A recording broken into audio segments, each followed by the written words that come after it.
The engine room never really goes quiet. That's the thing people who work up top don't understand. There's always something running. Pumps, generators, the low groan of the hull shifting against water pressure. After 12 years, I stopped hearing most of it the same way you stop hearing your own heartbeat. It's just the background noise of being alive down here.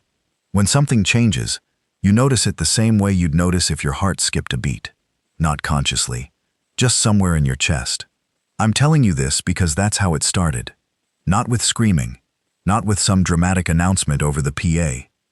It started with the engine room getting slightly too quiet at 11:20 on a Thursday morning, August 14th, and me standing next to pump number 3 with a torque wrench in my hand, thinking, that's odd. The main propulsion shaft coupling had been running a fraction hot for 2 days. Nothing catastrophic. Chief Price had logged it on Tuesday and assigned me to pull the housing and check the bearing sleeve during our Caribbean transit. We were somewhere between Jamaica and the Cayman Islands. Nothing on the schedule until we hit Cozumel on Saturday morning, so there was time. I'd started the job at 9. By 11, I had the coupling housing off, the bearing sleeve out, and I was looking at a wear pattern that was well within acceptable limits, which meant the heat had been a sensor issue all along, which happened more than you'd think on ships this old. The MS Caribbean Star was 16 years old. She wasn't ancient, but she wasn't young. She was what my dad would have called a reliable old banger, if my dad had known anything about marine engineering, which he didn't. He drove a forklift in Swindon for 30 years and thought a turbine was something to do with wind. The Caribbean Star was 68,000 gross tons, 22 decks, 2,800 passengers at full capacity, and about 900 crew. She was the kind of ship that ran well if you stayed on top of her, and if you let her go, she'd let you know about it in 17 different ways at once.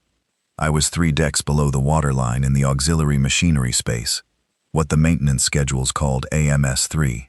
It was a long, low room full of secondary pumps and heat exchangers and gray pipe runs going in every direction, and it smelled the way all machinery spaces smell: hot oil, a little bit of salt water, something faintly burned from the wiring looms, and underneath all of it, the particular dry, warm smell of machinery that's been running continuously for so long that it's just become part of the air. I was reaching for a caliper to measure the bearing sleeve wear when the vibration changed. Not stopped, changed. The main turbines were still running. I could feel them through the deck plating, but something in the auxiliary rotation dropped a frequency, just slightly, like a motor coming off speed without being told to. I stood up straighter and listened with my whole body, the way you learn to do after enough years in engine rooms, and the change was there for about 4 seconds and then it went back to normal. I went back to the bearing sleeve, but I noted it, just in my head, noted it and filed it away in the category of things to keep an eye on. That was 11:23 a.m. By 11:40, the first internal ship announcement came over the engineering channel. Not the passenger PA, the crew channel that ran on a separate frequency. Chief Price's voice, which was always slightly too loud for the radio because he'd been at sea since 1987. And had gradually developed the communication style of a man who wasn't entirely sure radio transmission was reliable. He said, "Garrett, you're still in AMS-3, yeah? Check your pressure readings on the fire suppression backup line and call it in."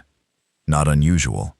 I checked the pressure gauge on the fire suppression backup, the secondary halon system for the engine room, fed by its own dedicated line separate from the main fire suppression network. The reading was fine. 107 bar, which was where it should be. I called it in. Price said, "Right, good. Stay where you are for now." "Everything all right, Harold?" A pause, longer than it should have been. "There's a thing on 3 deck, medical. Nothing to worry about. Just keep your head down." I should explain what 3 deck meant in the context of the Caribbean Star. The passenger decks ran from deck 4 up to deck 22. Which was the top observation deck with the pool and the miniature golf, and the 3 different bars that all served the same 4 cocktails.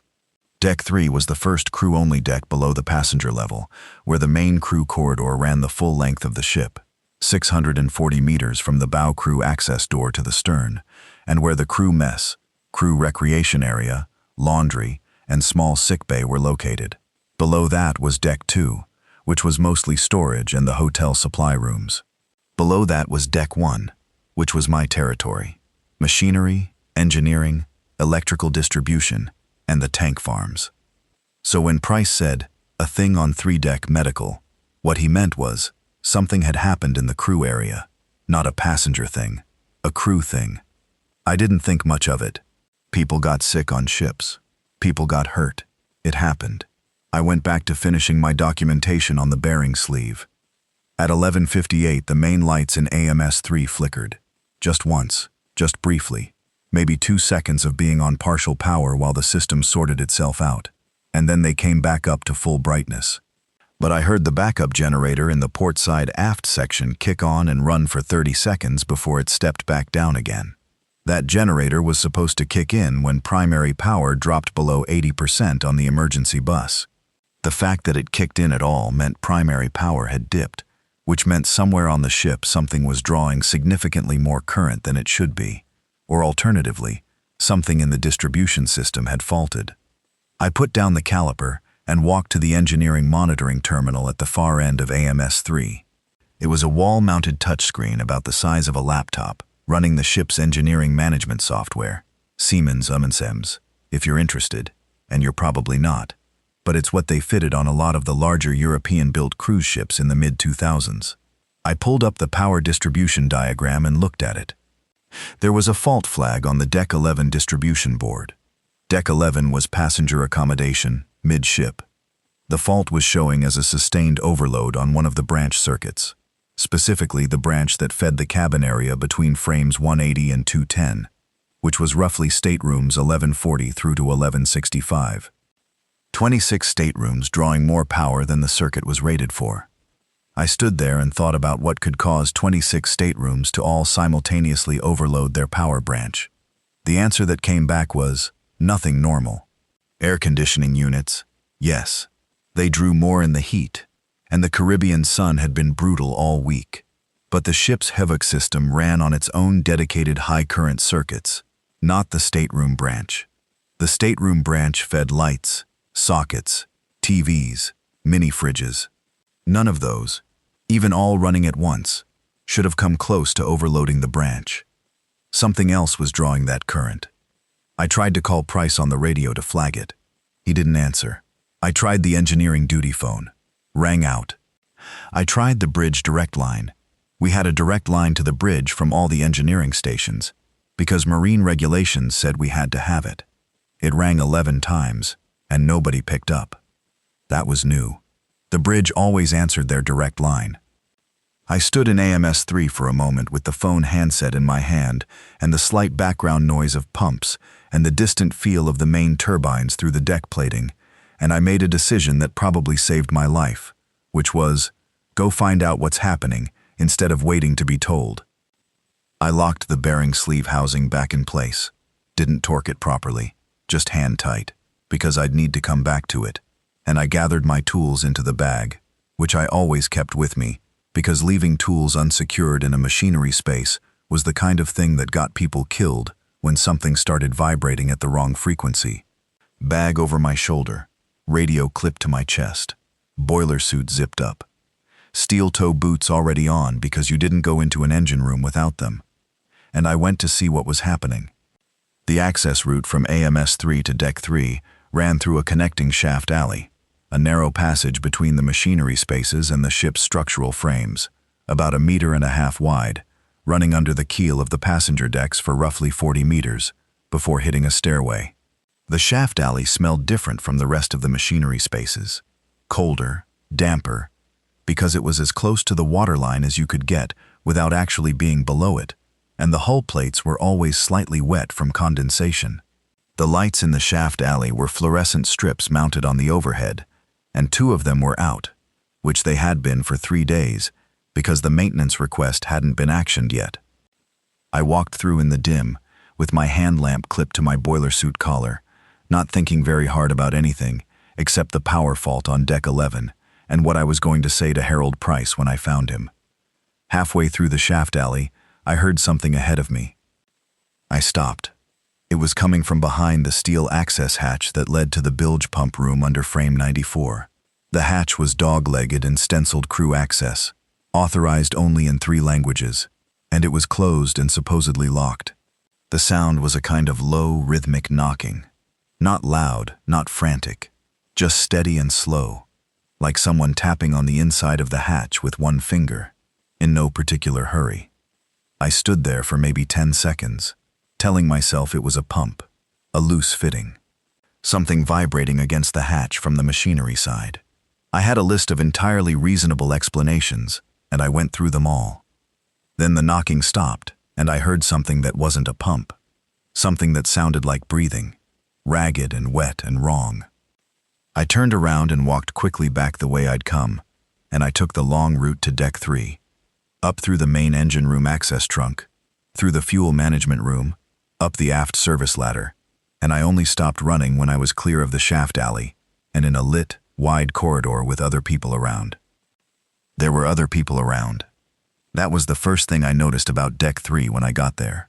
The crew corridor was usually quiet during the late morning, because most of the hotel and food service crew were working the passenger decks, and the engineering crew were in the machinery spaces.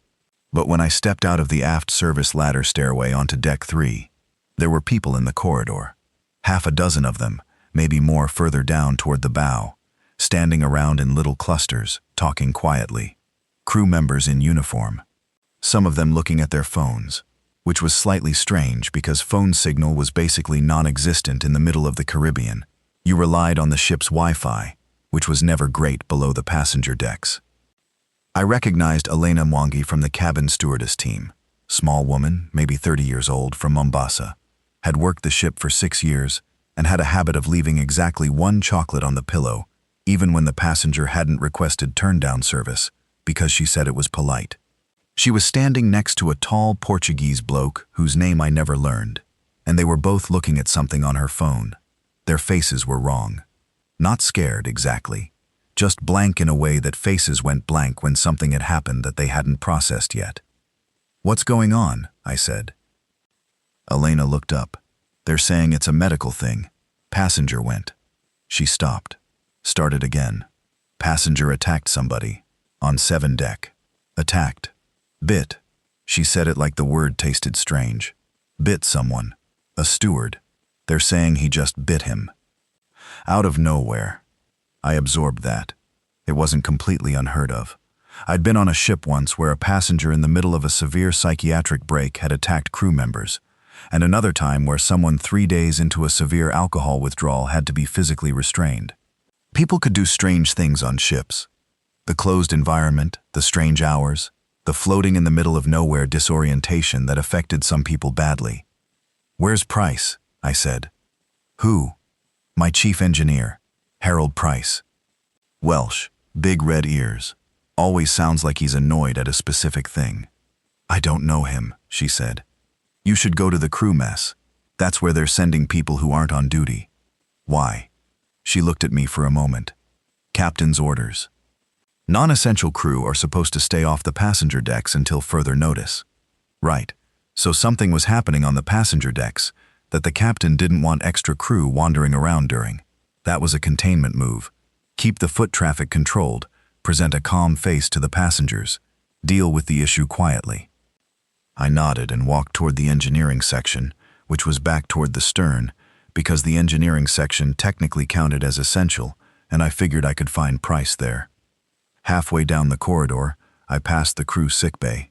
The door was closed, but the frosted glass panel next to it showed light inside, and I could hear 2 voices.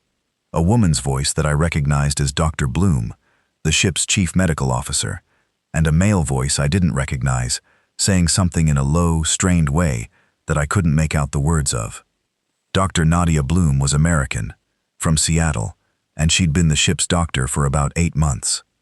I'd spoken to her maybe 4 times, twice in the crew mess, once when I got a nasty friction burn from a pulley system that she'd dressed for me, and once when we'd briefly shared a table during a departmental barbecue on the stern pool deck, and she'd told me, entirely unprompted, that she'd considered marine medicine as a mental health decision because she found being at sea calming.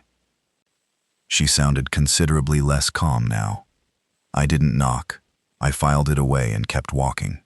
I found Chief Price in the engineering admin office, which was a room barely large enough for 2 desks and a filing cabinet, located just off the main engine room entrance on deck 3.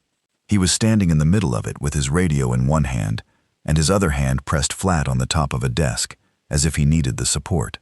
He was 61 years old and had worked the Caribbean Star for 9 years, and he had the particular look of a man who'd managed serious mechanical crises enough times to know when something was different in kind from what he'd handled before.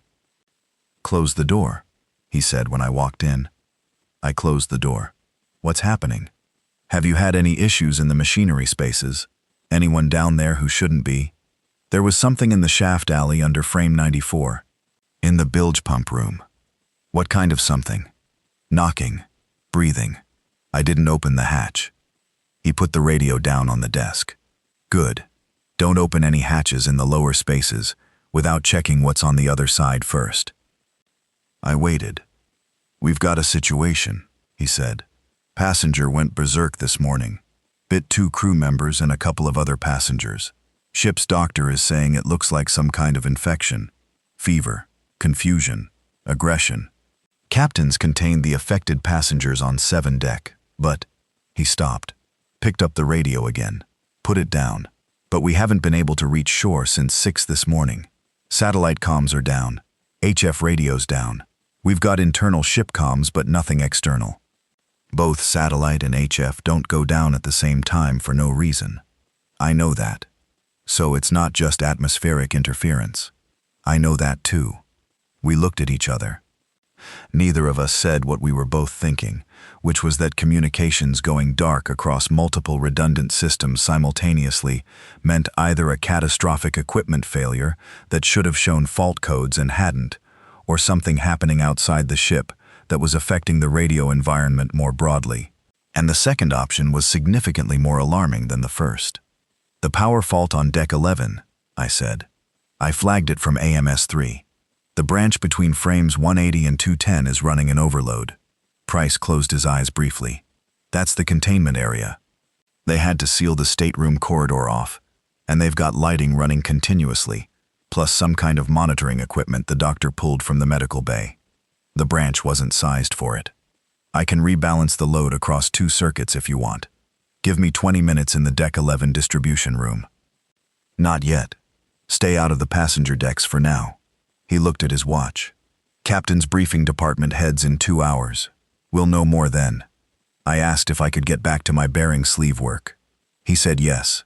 He also said to keep my radio on and keep the AMS-3 hatch locked from the inside. I asked why from the inside. He said, "Because the bilge spaces run the full length of the ship under the keel, and if whatever's in that bilge pump room you heard is infectious." He didn't finish the sentence. He didn't need to.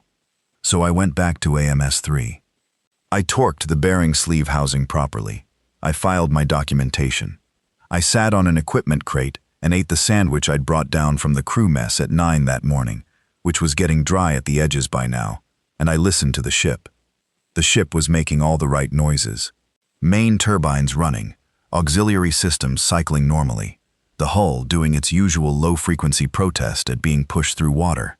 But underneath it all, or maybe above it all, there was a new category of noise that I couldn't locate precisely, something at the edge of hearing, like a crowd noise heard from very far away. Not mechanical, human. I put the last corner of the sandwich down, picked up my radio, called Price. "Is that?" I started. "Yes," he said. "Deck 7. Stay where you are, Owen." It was the first time he'd called me Owen. He always called me Garrett. I'd worked under Harold Price for 3 years, and he'd called me Garrett every single day of it, in the particular way of engineers of his generation, who believed first names were for family and subordinates you'd worked with long enough to trust. He'd called me Owen. I stayed in AMS-3, but I started taking stock of what I had down there, because whatever part of my brain runs threat assessment had quietly shifted into a different gear. And the thing about that gear was that once it engaged, it didn't switch off until you dealt with whatever had engaged it. What I had in AMS-3, the room itself was about 15 meters long and 8 meters wide, with 3 access points. The main door from the shaft alley, which I'd locked, a ventilation access panel that was 40 centimeters square and wouldn't fit anyone larger than a small child, and an emergency access hatch in the overhead that connected to an escape trunk running up to deck 2. The escape trunk hatch was dogged shut. I checked it. Still dogged. Good. My tools, a full socket set, various spanners up to 40 millimeter, 2 screwdrivers, a set of hex keys, cable ties, electrical tape, a multimeter, a handheld thermal camera, wire strippers, and a crowbar that lived in the corner of every machinery space I'd ever worked in, and that I'd never used in 12 years as anything other than a door prop. I added the crowbar to the list of things to keep close. My personal supplies, the mostly eaten sandwich, a bottle of water, 1 liter, about 3/4 full, a Tupperware container with a handful of biscuits, a travel coffee flask that was empty. In my locker at the back of the room, a spare boiler suit, a box of industrial earplugs, a pair of safety goggles, a first aid kit, standard issue, mostly plasters and some cold pack sachets, and a waterproof bag I kept for going between machinery spaces in bad weather, which contained a foil emergency blanket, a packet of energy gel, and, this was personal habit from working offshore rigs before the cruise line, a small LED torch and a spare battery set. It wasn't a prepper's arsenal, but I'd worked on an oil platform in the North Sea that had caught fire and spent 9 hours in a life raft, with 6 other engineers waiting for the rescue helicopter to come back for a second load. And what that experience had given me was the habit of always knowing what you had and what it was good for. What I had was enough for maybe a day, maybe 2 if I was careful about the water. Right, better fix that. I thought about where I could get more water. The main freshwater distribution system ran through pipe runs in the shaft alley. I could tap into it if I had to, although the pipe runs at the machinery deck level were the supply side before pressure regulation, which meant if I opened a tap down here without knowing what pressure the system was running at, I was going to learn about it the hard way. There were also the ship's fresh water tanks, 2 of them, port and starboard, built into the double-bottom structure of the hull, right below where I was standing. They held about 250 metric tons each, which was more water than I could ever need. But accessing them required going into the tank access trunk, which ran through the double-bottom structure and came out in the bilge spaces. The bilge spaces, where the knocking had been. Right, leave the tanks for now. I found a clean plastic container, originally a windshield wash bottle that someone had used for solvent and then cleaned out, in the equipment locker. I took it to the small wash basin in the corner of AMS-3, which was fed by a low-pressure supply line, independent of the main distribution, and I filled it. 6 liters, roughly. I set it next to the first aid kit. Then I did something that I hadn't planned to do, but that felt absolutely necessary. I took out a piece of engineer's paper, the big squared stuff that we used for sketching calculations, and I drew a plan of the decks I had access to from AMS-3. I drew it from memory. I'd been on this ship for 3 years, and I knew her layout, the way you know the layout of a house you've lived in long enough, not by studying diagrams, but by walking it, until it was in your body. From AMS-3 I could reach the shaft alley running forward under frames 80 to 140, connecting to 3 other auxiliary machinery spaces and the forward bilge access area. I wasn't going in the shaft alley until I knew what was in that bilge pump room, but the route existed. The main engine room, via the connecting access trunk, a large space, 2 stories tall, containing the 4 main diesel-electric propulsion generators and all the associated switchgear, normally staffed by 3 engineers during a watch. I didn't know if anyone was in there right now. The fuel management room and adjacent pump spaces, a connected series of rooms on the port side, handling the ship's heavy fuel oil bunkers and the service fuel day tanks. Smelled terrible in there, always, and the lighting was dim because the fuel management system required reduced ignition sources. But it connected to a ladder trunk that went up to deck 2, and from deck 2, I could reach quite a lot of the ship if I was careful about it, because deck 2 was the hotel supply deck, a maze of storerooms, linen rooms, equipment bays, and the ship's main galley supply chain. It had access points to every passenger deck above it, via service elevators and crew stairways that the passengers never saw and never thought about. I drew all of this on the squared paper, and I put it in my chest pocket, and then I sat back down on the equipment crate and thought about the crowd noise coming from Deck 7. The crowd noise had been going on for about 40 minutes. It hadn't gotten louder, but it hadn't stopped. And about 20 minutes in, I'd heard something else. One sharp, clear sound that I couldn't mistake because I'd only heard it twice before in my life, and both times I'd been on a ship where something had gone very seriously wrong. A distress siren, not the ship's full alarm klaxon, which was a specific signal and everyone on a ship knew what it meant. Just a short burst, 2 seconds, maybe 3, from somewhere above me, and then silence, like someone had triggered it and then turned it off again. That kind of thing didn't happen by accident. I checked my radio. It was still on the engineering channel. There was traffic. I could hear Price talking to someone, but the signal down here was always degraded by the surrounding steel structure, and I couldn't make out words. Just tone, and the tone was urgent. I went to the main engine room. The main engine room of the Caribbean Star was the part of the ship that people who'd never been on a commercial vessel couldn't really picture. It was 2 stories of machinery, 4 main generators the size of shipping containers, 4 bow thrusters, a maze of pipe systems, switchgear cabinets, the reduction gearbox assemblies, and everything wired and plumbed together in a way that had taken me 6 months to fully learn when I'd joined the ship. It was noisy even with everything running normally. The generators ran at a constant RPM, and together, they made a sound that you felt in your sternum, more than heard through your ears. It smelled of hot machine oil and exhaust residue, and the particular dry electrical smell of high-voltage switchgear. When I came through the connecting access trunk into the main engine room, it was completely empty.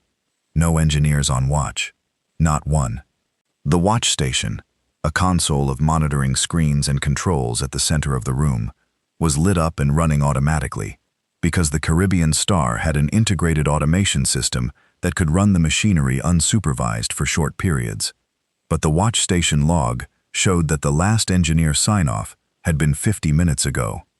Someone had evacuated the engine room. I pulled up the status screens on the watch station console. Everything looked normal on the propulsion side.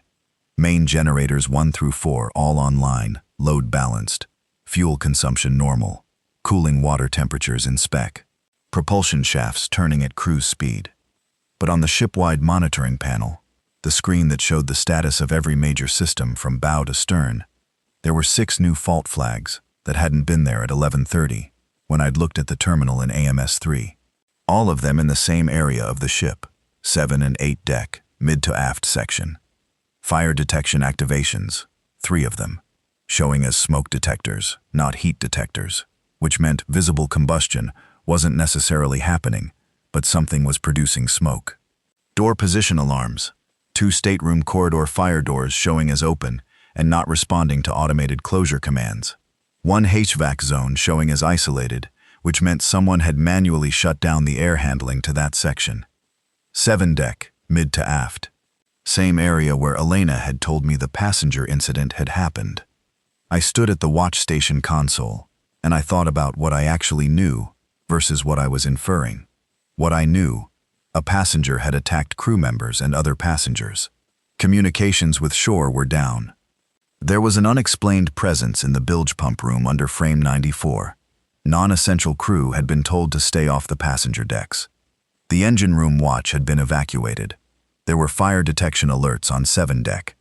What I was inferring, it was more than 1 passenger. It had spread beyond 7 deck. The evacuation of the engine room watch meant the crew had been called for something significant, which meant it wasn't being contained the way they'd hoped. I tried Price on the radio again. This time he answered. "Where are you?" He said immediately, which meant he'd been trying to reach me on the AMS-3 terminal. Main engine room watch station. Stay there. Don't go anywhere. I'm coming to you. Harold. What's happening? A pause. About 5 seconds. It's more than 1 passenger. We've had... His voice cut out briefly. like he'd moved through a steel bulkhead. We've had at least 20 crew members report injuries, bites, and they're behaving the same way after. The bitten ones. I held the radio very carefully. The bitten crew members are attacking people. Yes.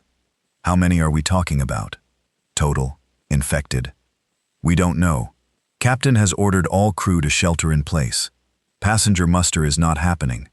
We're trying to keep the passengers in their staterooms. But, he stopped. I could hear background noise through the radio. It was hard to identify. Owen, I need you to stay in the engine room and keep the propulsion systems running. We need to maintain speed and heading, or we'll drift. Can you do that? Yes.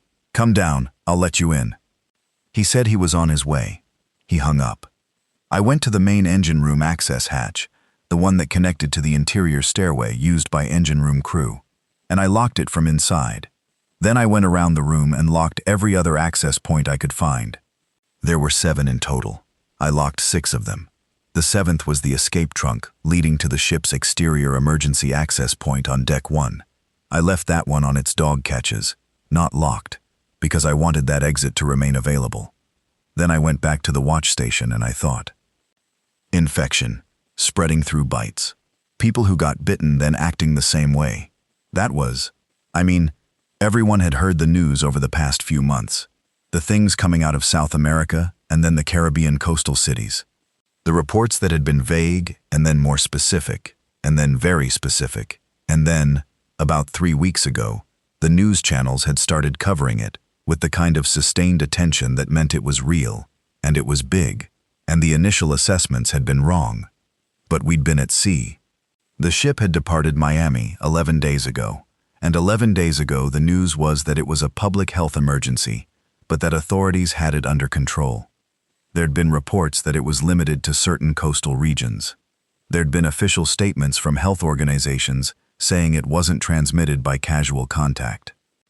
11 days ago, the ship's captain had made a brief announcement that the cruise would proceed as planned, but that passengers should monitor the news, and the ship's satellite TV system had continued providing 3 news channels, and the passengers had continued being on holiday, and nobody had come off the ship when we docked at Aruba 6 days ago and told us to get off because the world was ending. Because the world hadn't looked like it was ending 6 days ago. It had looked like a serious problem in specific regions that serious authorities were seriously dealing with. And now I was locked in the engine room of a ship in the middle of the Caribbean, and people were being bitten and then doing the biting.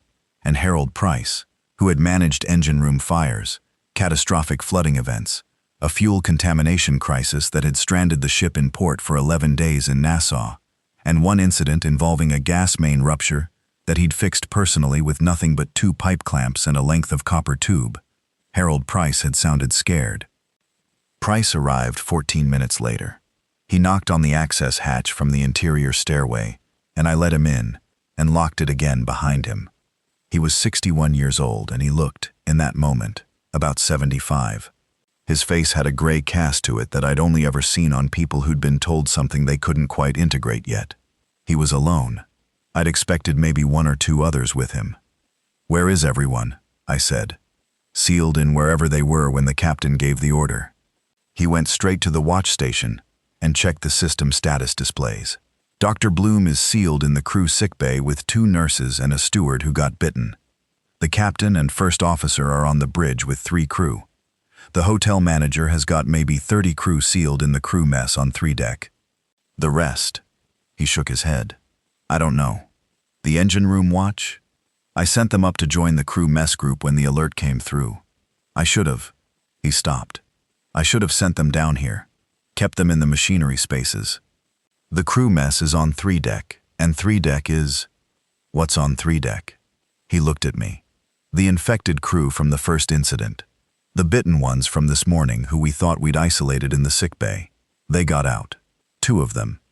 Before the captain's shelter order, they were moving through the crew corridor. I thought about the crowd of crew members I'd seen in the corridor, standing around in clusters, looking at their phones. When? I said. When did the bitten ones get out? About 12:15. It was now 12:47. Price and I looked at each other, and neither of us said anything for a moment. The crew mess group, I said. Are they responding on radio? He picked up his radio and tried the crew mess channel. It rang twice, and then a woman's voice answered. Quick, tight, a slight German accent. Price? Is that you? Danielle, what's your status? We're locked in. 41 crew. 3 are showing symptoms. Fever, confusion. We've isolated them in the back section of the mess. Her voice was completely level, which under the circumstances was extraordinary. 2 of the infected crew got into the corridor about 20 minutes ago. They haven't been able to get through the mess door. It's the old-style heavy fire door with the external bolt, and one of the security officers bolted it. I knew that door. Old-style heavy fire door. Solid steel, original fittings from when the ship was built. It opened inward, which meant pressure from the outside couldn't force it.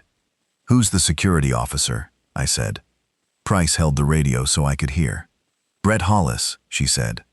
I didn't know the name. What's he got for weapons? A pause. Why do you ask? Because if 2 infected crew are in the corridor outside the mess door, someone needs to deal with them, and a 41-person group locked in a room needs to know how they're going to feed themselves. Another pause. Longer. He has his patrol baton and a taser, she said. And the mess has a food supply. There are full prep stores. The mess runs off the same supply chain as the passenger galley. We have enough food for weeks. Don't waste the taser on the infected, I said. Price looked at me with a slightly surprised expression. I kept going. A taser stops someone by interrupting their nervous system.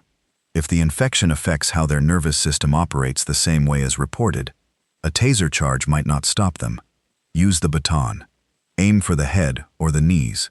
Either put them down or take away their mobility. How do you know that?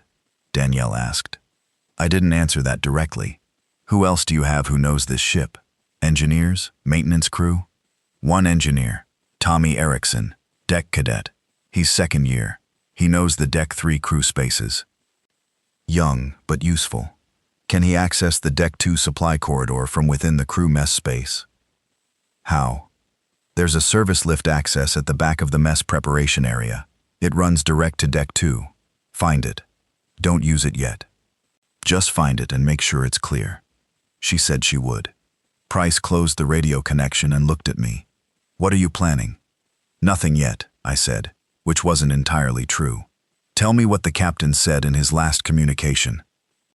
The captain, Raymond Ford, 63 years old, 22 years with the cruise line, the kind of man who wore his rank like something he'd been born with rather than something he'd earned, had given one ship-wide announcement at 12:25. It had gone out on the public address system to all passenger staterooms and all crew areas simultaneously. It had said there was a medical emergency on board. All passengers were to remain in their staterooms. All crew not on essential duty were to shelter in place. The situation was under control. The ship's medical team was responding. Further updates would follow. No further updates had followed. Has anyone reached him since? I said. I tried the bridge direct line 20 minutes ago. The communications officer answered. She said the captain was dealing with a situation on the bridge. What situation? She didn't say. She sounded. Price stopped. She cut the call short. Something cold moved through me. Not fear exactly. More like a recalibration. The bridge was the command center of the ship. The captain, first officer, communications officer, and whoever else was on watch up there. If something was happening on the bridge itself, then the official chain of command for managing this situation was either compromised or gone. And if the chain of command was gone, then the ship was just a floating container with 3,000 people in it and no one at the controls. The propulsion systems would keep running on automation for a while, maybe 6 hours if conditions stayed stable. But the Caribbean Star was currently sailing a programmed heading toward Cozumel at 22 knots. If no one on the bridge changed that heading when they needed to, we'd run out of ocean to sail across, and the ship would be in serious trouble. I need to get to the bridge, I said. Price stared at me. The passenger decks are... I won't go through the passenger decks. There's a service route. I pulled out the squared paper where I'd drawn my deck plan. Service elevator shaft from Deck 2 runs up inside the hull to Deck 21. There's a manual ladder access inside the elevator shaft for maintenance. I had to clear a fault in the shaft wiring 6 months ago, and I went up the entire run from 2 to 21. The shaft exits into the service corridor behind the bridge deck officer quarters. Bridge is 30 meters forward of that exit. Price looked at the plan. You'd go through the Deck 2 supply corridor. Yes. And then up a 20-story elevator shaft by ladder. Yes. He was quiet for a moment. Then, I'll stay here. Someone has to keep the machinery running. I know. Get Danielle and the engineer, Erickson, on radio. Tell them to be ready to move if I can't reach the bridge. Move where? Down. If the passenger decks go, the safest place is below the waterline. The machinery spaces are defensible. I thought about this for a second. Actually, can you get into the fuel management room from here without going through the shaft alley? Yes. Connecting door, it's unlocked. There's a utility store in the fuel management room. Port side, frame 155. Blue cabinet. Has a full set of damage control equipment. Fire hoses, breathing apparatus, emergency lighting, the full kit. Get it out and have it ready. He asked why. Because I don't know what state the ship's systems are going to be in when I reach the bridge. And I want to know we have damage control equipment available down here if we need it. He nodded once. This was familiar territory for him, preparing for a scenario, knowing what you had and what it was for. I felt marginally better. I took the crowbar. I took my tool bag. I took the spare LED torch from my locker, and the emergency blanket, and the energy gel, and the first aid kit. I topped up my water bottle from the wash basin in AMS-3 before I left. I took 3 long cable ties from the equipment rack, which cost me about 4 seconds, and were the kind of thing that turned out to be useful in situations you hadn't fully anticipated. I also, as a last thought, took a wrench. A heavy adjustable spanner, 30-centimeter handle, weighs about 800 grams.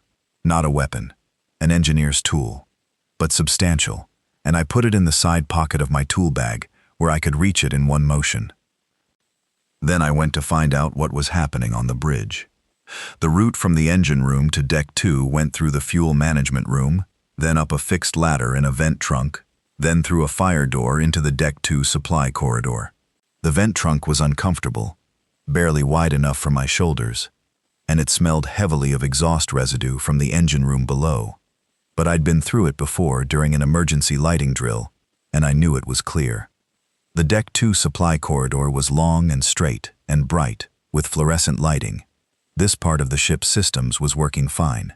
The supply corridor ran the full length of the ship on Deck 2, with doors off it leading to cold storage, dry goods storage, linen rooms, equipment bays, and the preparation areas for the 8 passenger restaurants and the crew mess. On a normal day, this corridor would have had a constant flow of crew, kitchen porters, linen handlers, store clerks. Today it was empty. Not entirely empty. I was about 100 meters forward when I heard something moving in the cold storage area. The cold storage on Deck 2 was a series of walk-in refrigerators and freezers, steel-doored rooms with commercial latching handles. One of the doors was open, the salad and vegetable cold room. Second on the right past the main corridor junction. The door was swinging slightly in the ship's roll, which meant nobody had latched it. I heard the sound again. It was coming from inside the cold room. I stopped outside the door and listened. The cold room had a rubber seal strip around the door, and when it swung open, the air that came out was cold and smelled of vegetables and something else that I didn't want to think about too hard. The sound from inside was irregular. A kind of low, slow movement. Not the sound of someone searching for supplies. Something without purpose to it. Something just moving, because moving was what it did. I pushed the door the rest of the way open with my crowbar and held the torch up. There were 2 of them in there.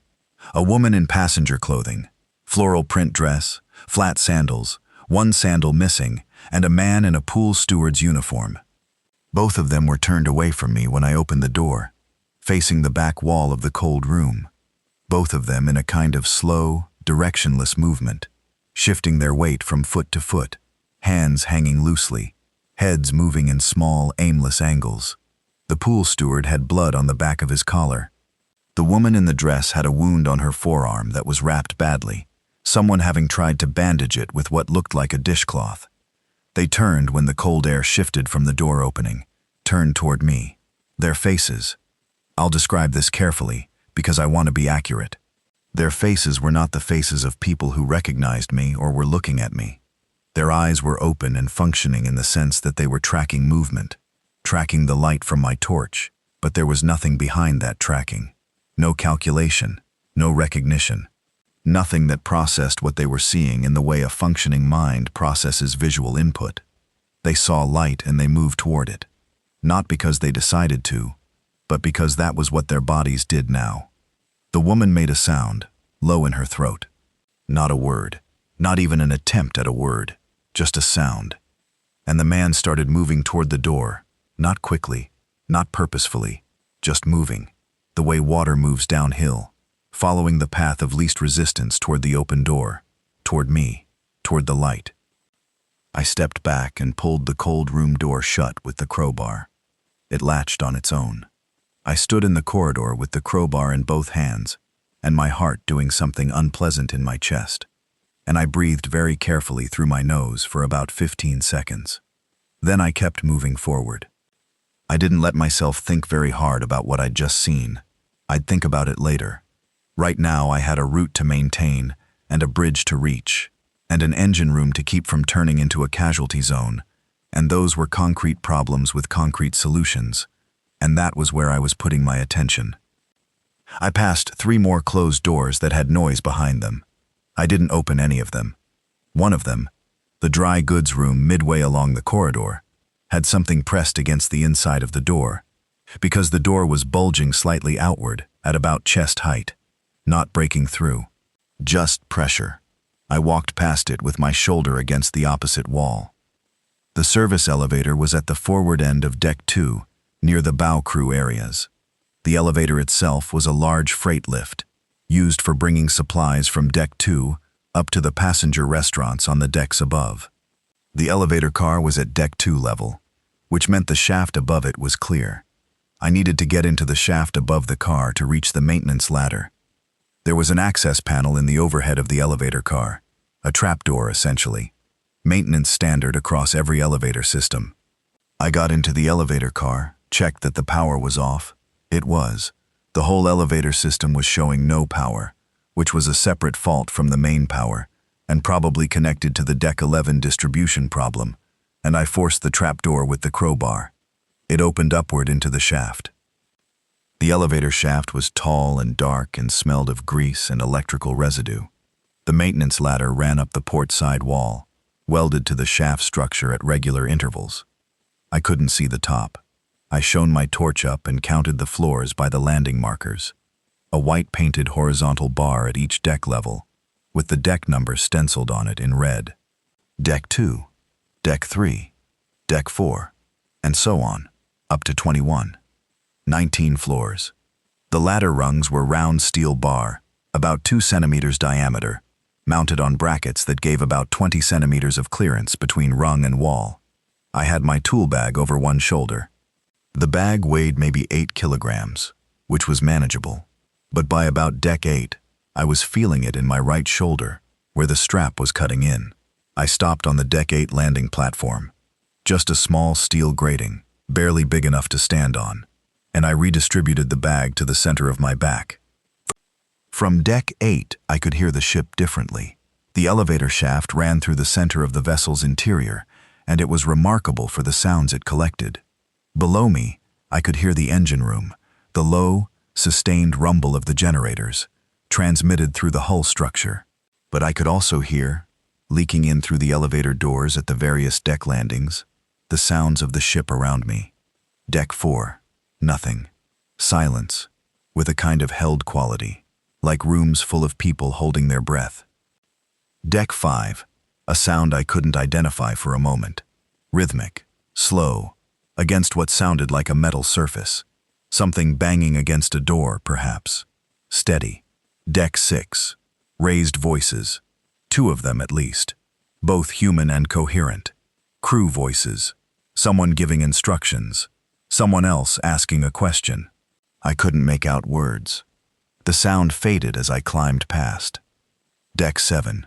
This was where the original incident had happened, and Deck 7 was louder than everything else.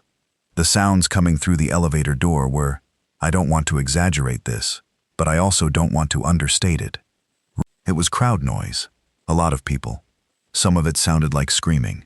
Some of it sounded like that particular resonant sound that large groups of people make when they're all doing the same thing together, which in this case was moving, because the sound had a directional quality to it, a surge and recede pattern.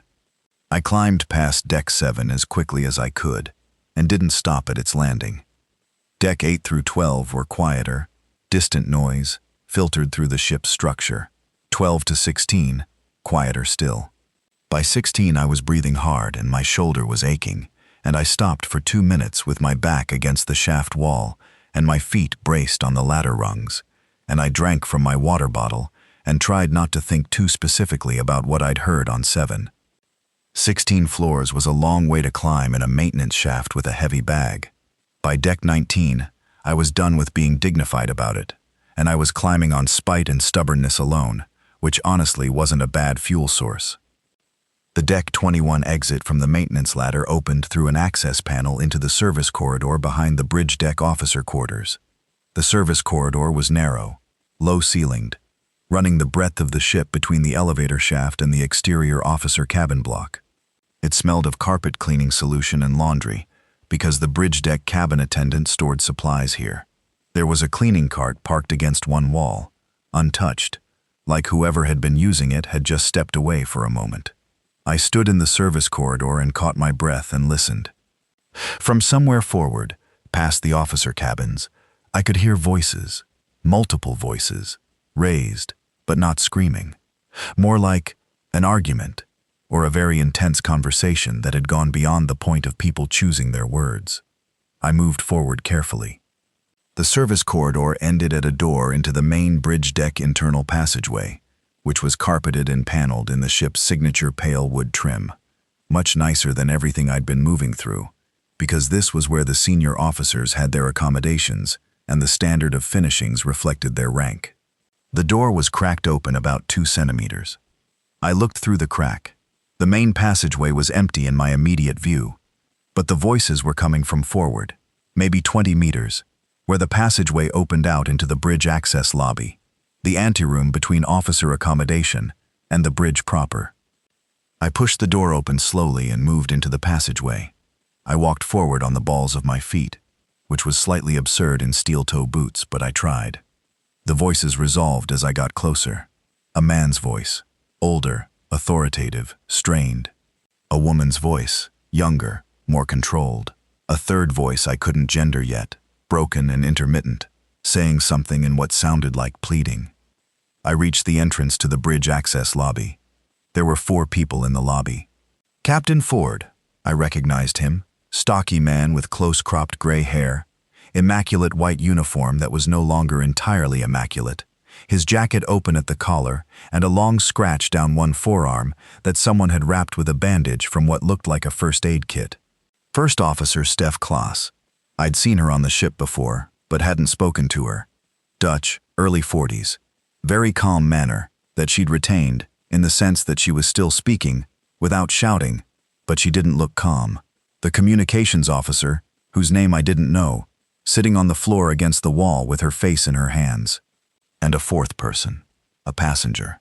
Man, maybe 60, large, in shorts and a polo shirt, who was pressed against the far wall of the lobby, with his hands up in front of him, talking in the broken, intermittent way I'd heard, saying, please, please, please, at intervals without apparently knowing he was doing it.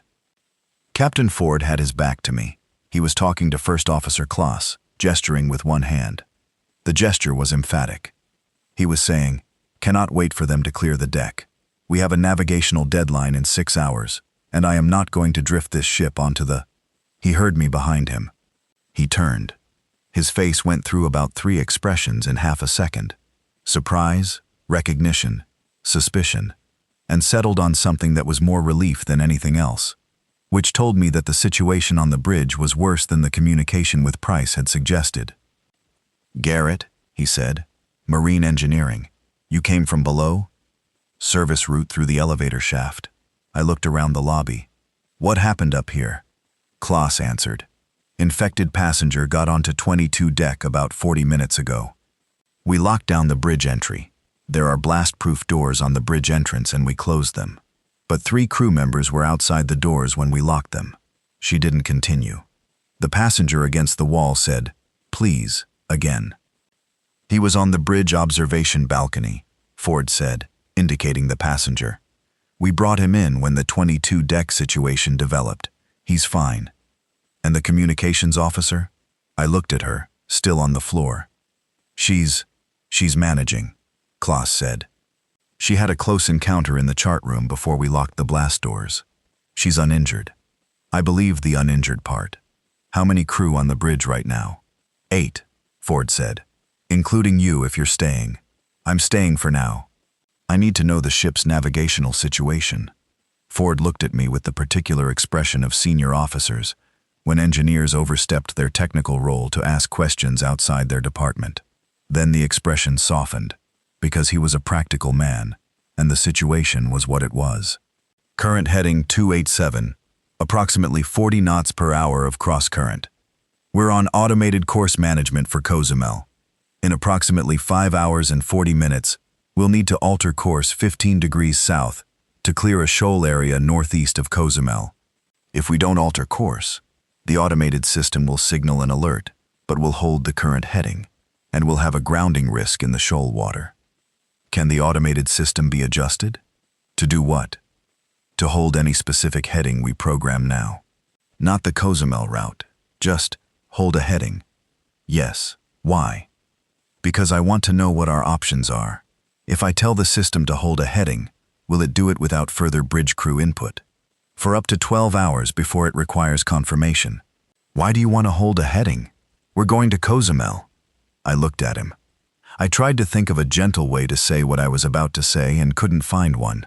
"Captain, I came up 21 decks of elevator shaft. I heard 7 deck through the doors. The passenger decks are, it's not contained. And you haven't been able to reach shore. And I stopped. I think Cozumel is not going to be the destination it was when we departed Miami." Ford looked at me for a long time. Then he said, "What heading do you want to program?" "I don't know yet." "What's the nearest landmass that isn't a major port or city?" He went to the chart room. I followed him. The chart room was a small space off the main bridge, lined with electronic navigation displays and the large format printed charts that were kept for backup. Ford pulled up the regional chart on the main display. The Caribbean star was, I looked at the position marker, about 160 kilometers east-northeast of the western tip of Jamaica. To the south, roughly 140 kilometers, was a scattering of small islands. Some of them were habitable. Some were the kind of tourist island that had a small permanent population and a lot of resort infrastructure. None of them was a major port. "Little Cayman," Klaus said, looking over my shoulder. "It's the smallest of the Caymans.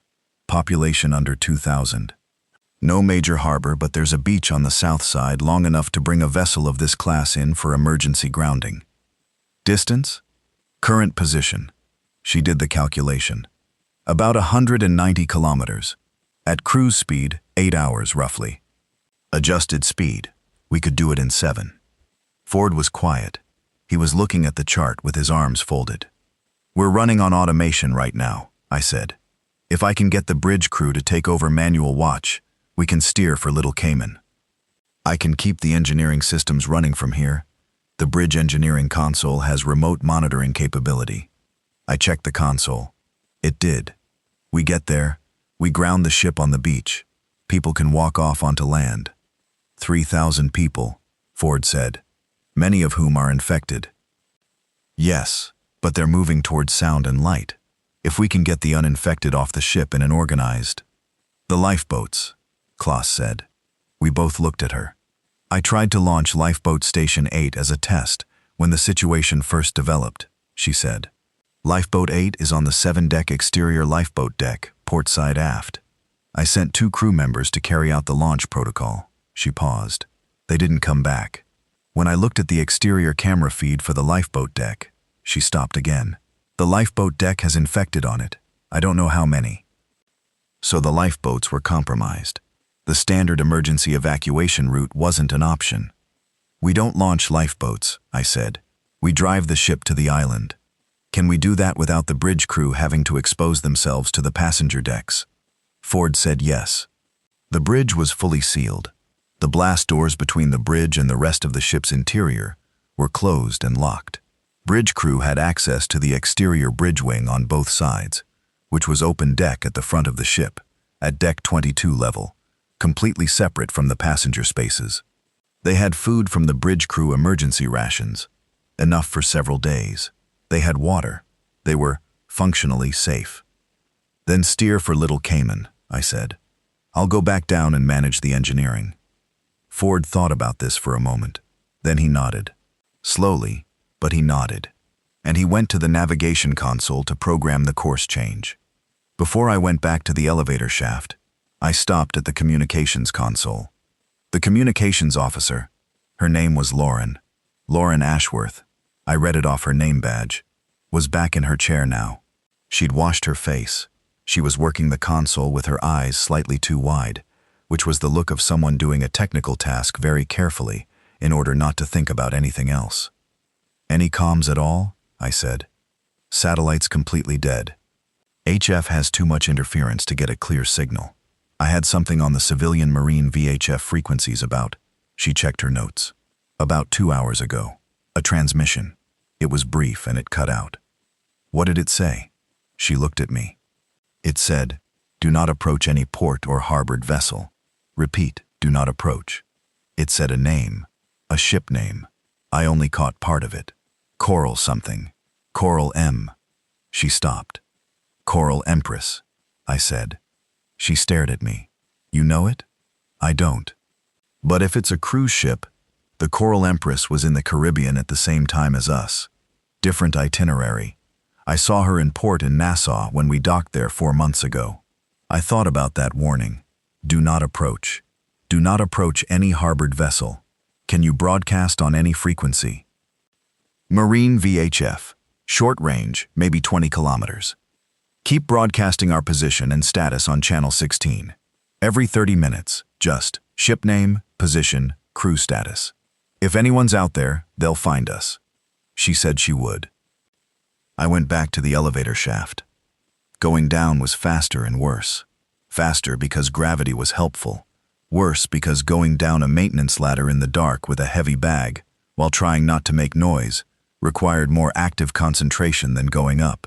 I had to stop twice when sounds from the decks around me changed in a way that made me hesitate before I could identify what I was hearing and determine it wasn't something coming toward me in the shaft. At deck 12, something hit the elevator door from the corridor side. Once, hard, and then again and again in the same slow pattern I'd heard on 5, and I climbed past 12 quickly without looking. At deck 7, the sound from outside the shaft doors was, I registered it and moved past it and didn't allow myself to stop on the deck 7 landing. I kept climbing down. Deck 4 and below, quieter again. Just the ship sounds, the familiar rumble.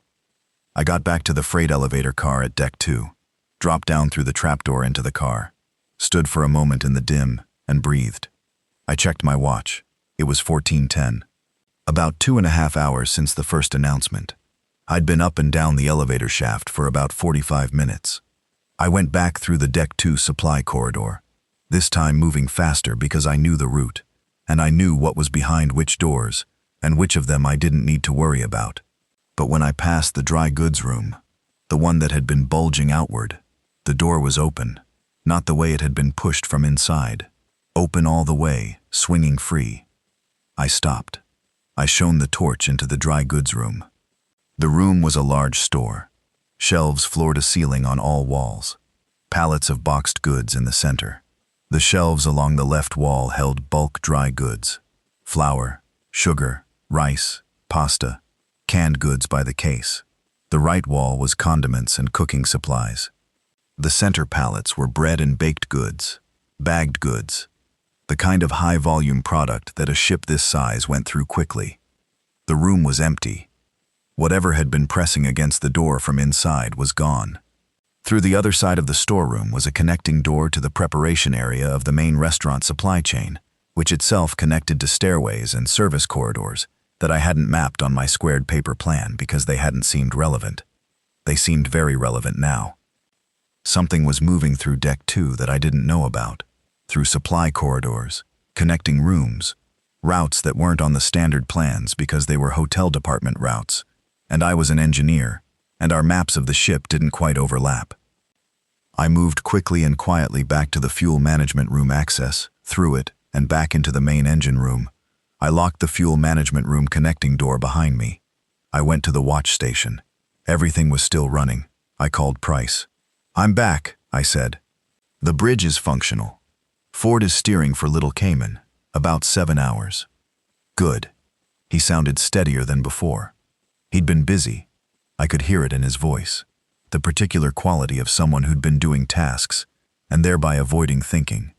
"I've got the damage control equipment out, and I went to AMS-3 and checked the shaft alley. And? The bilge pump room hatch under frame 94 is open." I held the radio very still. "Open from the inside?" I said. "Open from the inside. The hatch is lying on the shaft alley floor. Whatever was in there, it's gone into the shaft alley."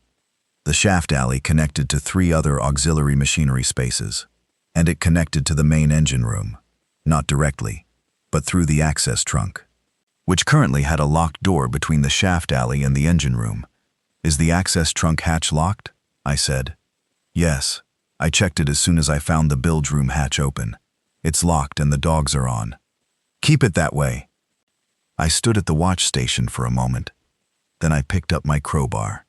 Price was in the fuel management room, which was accessed through a connecting door from the main engine room, a heavy door with a window panel of reinforced glass.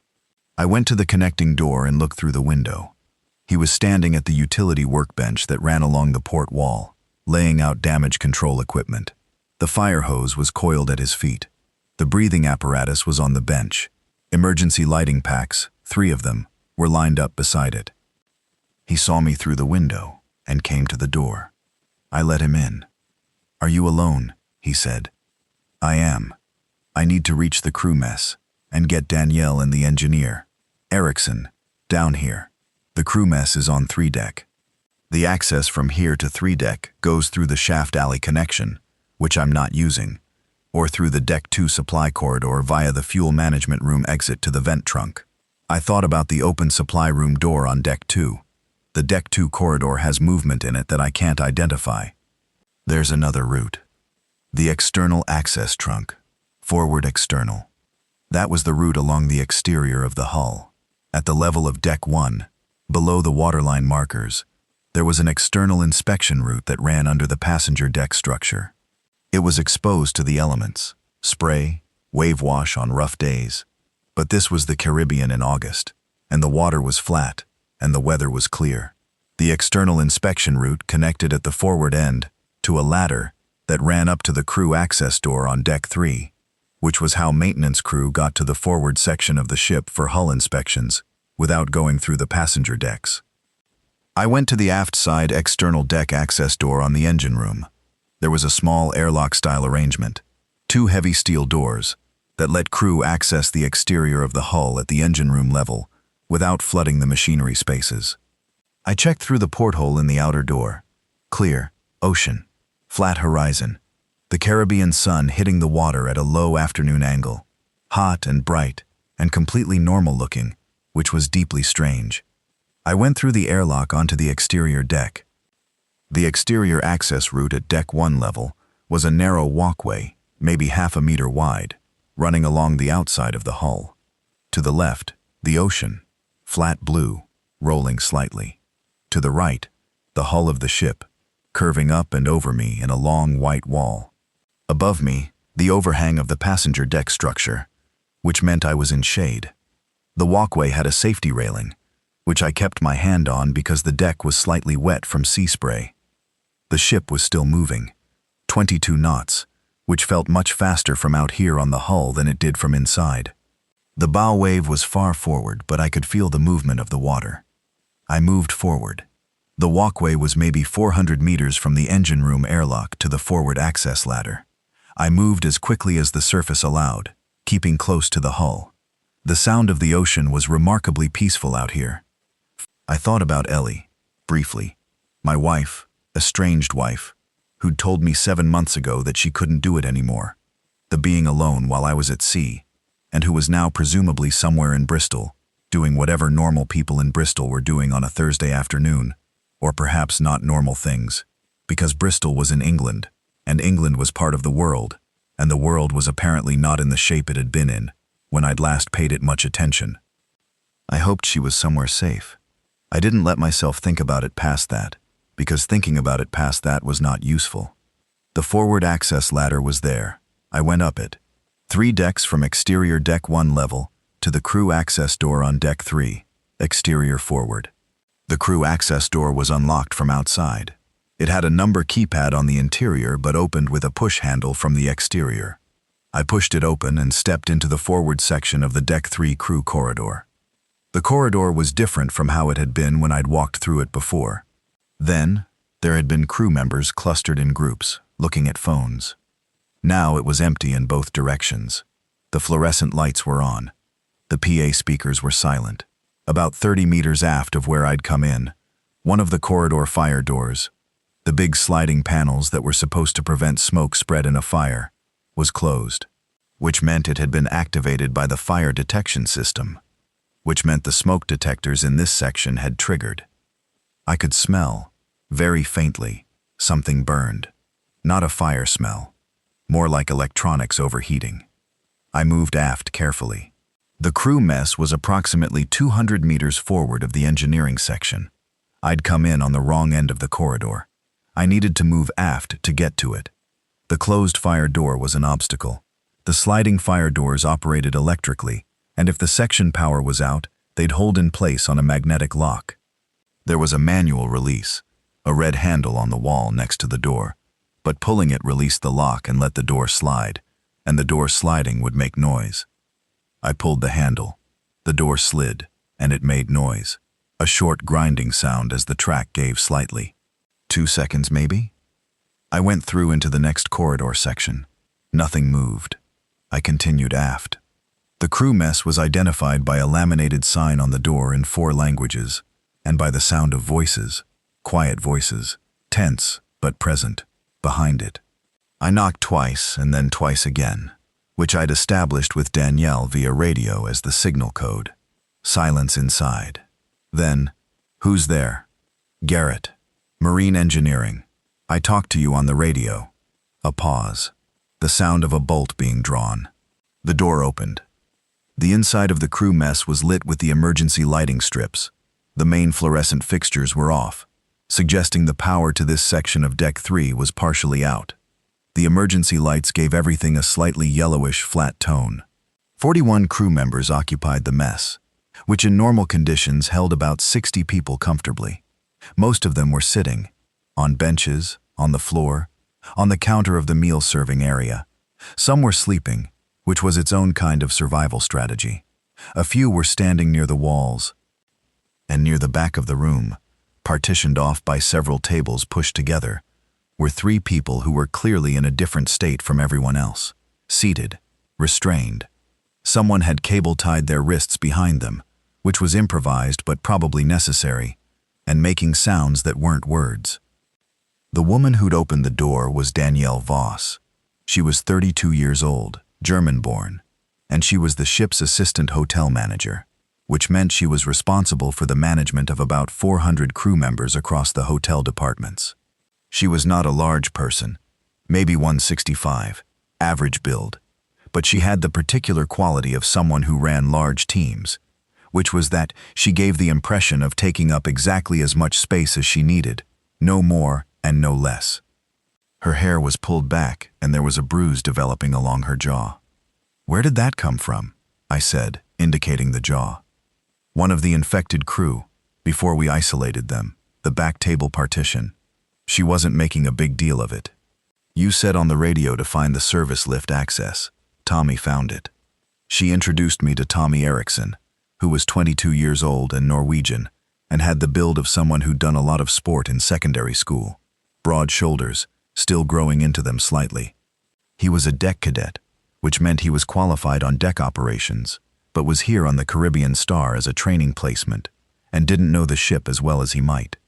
He shook my hand, and he was trying to look calm, and mostly failing, but he was making the effort, which counted.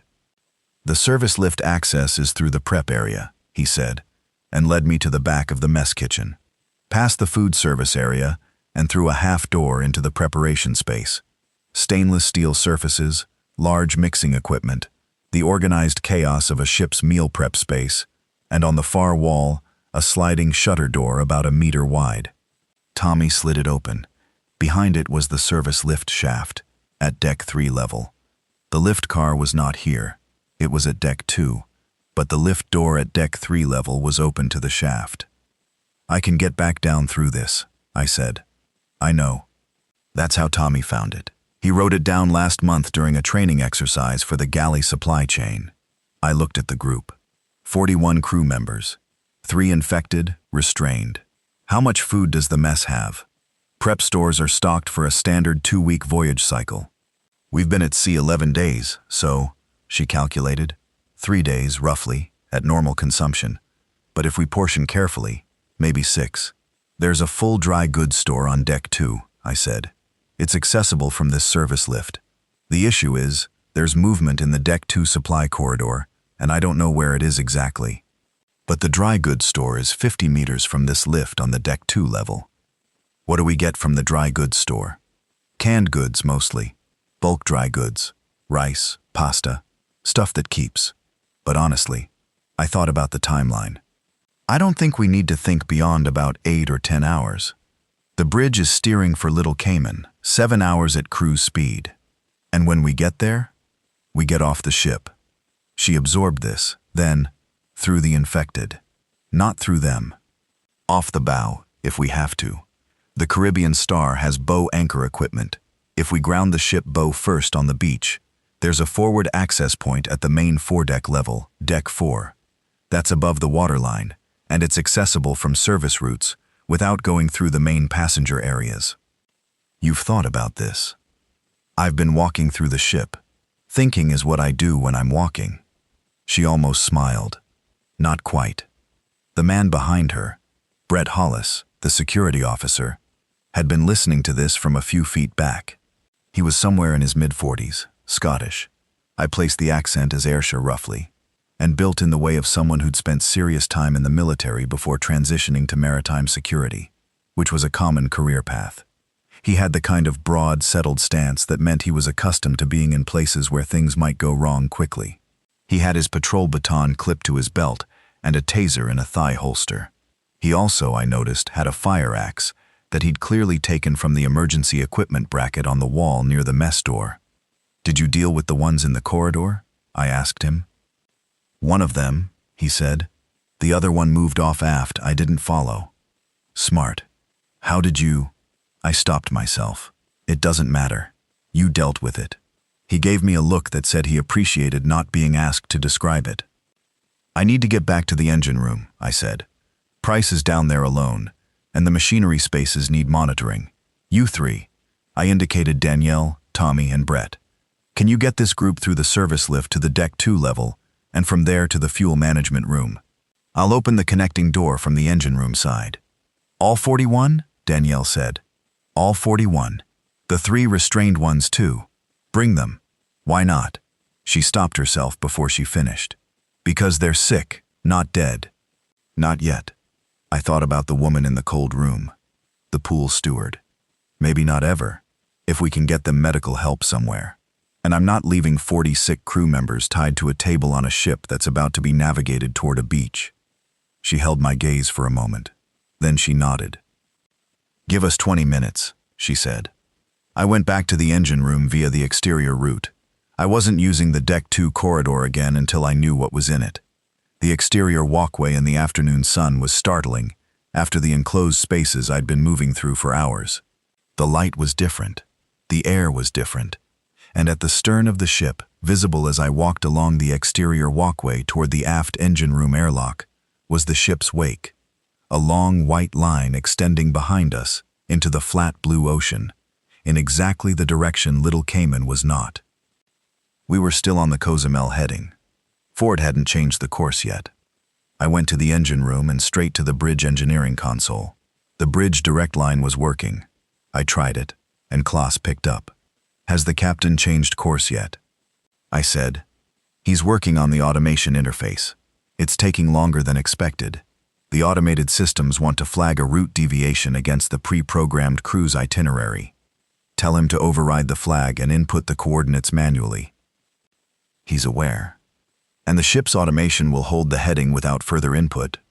For up to 12 hours, yes. Then once it's set, nobody needs to be at the navigation console. Your crew should get to the bridge exterior wings and stay there. That's your cleanest exit point if the bridge interior is compromised." "The blast doors are holding," she said, a touch sharply. "I know they're holding. I'm saying have a contingency." A beat of silence. Understood. I hung up and called Price. He was in the fuel management room, still working through the damage control inventory. I told him about the group of 41 coming through the service lift. "I'll open the connecting door when they get here," he said. "I'll keep it monitored. The 3 restrained ones, keep them separate. Set them up in AMS-3. Doors heavy. It locks from inside. And the rest?" I looked around the engine room. It was large, 2 stories of machinery, the watch station platform in the middle, equipment bays along the walls. It wasn't a comfortable space, but it was defensible. The 6 locked hatches were locked. The engine automation was running. Main engine room. They can use the equipment bays for sleeping. It's not hotel standard. Price made a sound that was almost a laugh. "No, it isn't." While I waited, I did something I'd been meaning to do since I first understood the scope of what was happening, which was to take a serious assessment of supplies in the machinery spaces. I went through every room I had safe access to: main engine room, fuel management room, AMS-3, the aft auxiliary space, the electrical distribution room on the port side, and I made a list. I found water. The fresh water supply tap in AMS-3 was working. I tested it. Pressure was normal. The Deck 2 freshwater header system ran through here, and as long as the ship's desalination plant kept running, it ran off the main generators, so as long as I maintained power, we'd have continuous fresh water. I found 4 large, clean containers in the utility storage, lined them up under the tap, and started filling them. Roughly 40 liters, which for 40-odd people was maybe a day's drinking supply. But with the tap running, we could replenish continuously. Good. Food. The machinery spaces were not a restaurant. There was very little food down here. My sandwich, my biscuits, the energy gel. In the fuel management room utility locker, I found a survival ration pack that someone had stored there, probably left over from a safety drill, which contained 24 individual ration bars, 240 calories each. That was 5,760 calories total, which at maintenance level was about 2 days' worth for one person, or about an hour's worth for 42 people. I needed to go to the Deck 2 dry goods store.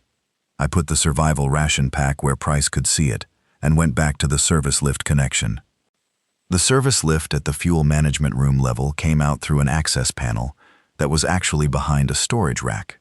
Someone had shuffled the rack in front of it at some point, probably for storage reasons, and you wouldn't know the access panel was there unless you knew to look. I moved the rack, opened the panel. The service lift shaft was there, the car at Deck 3 where I'd left it.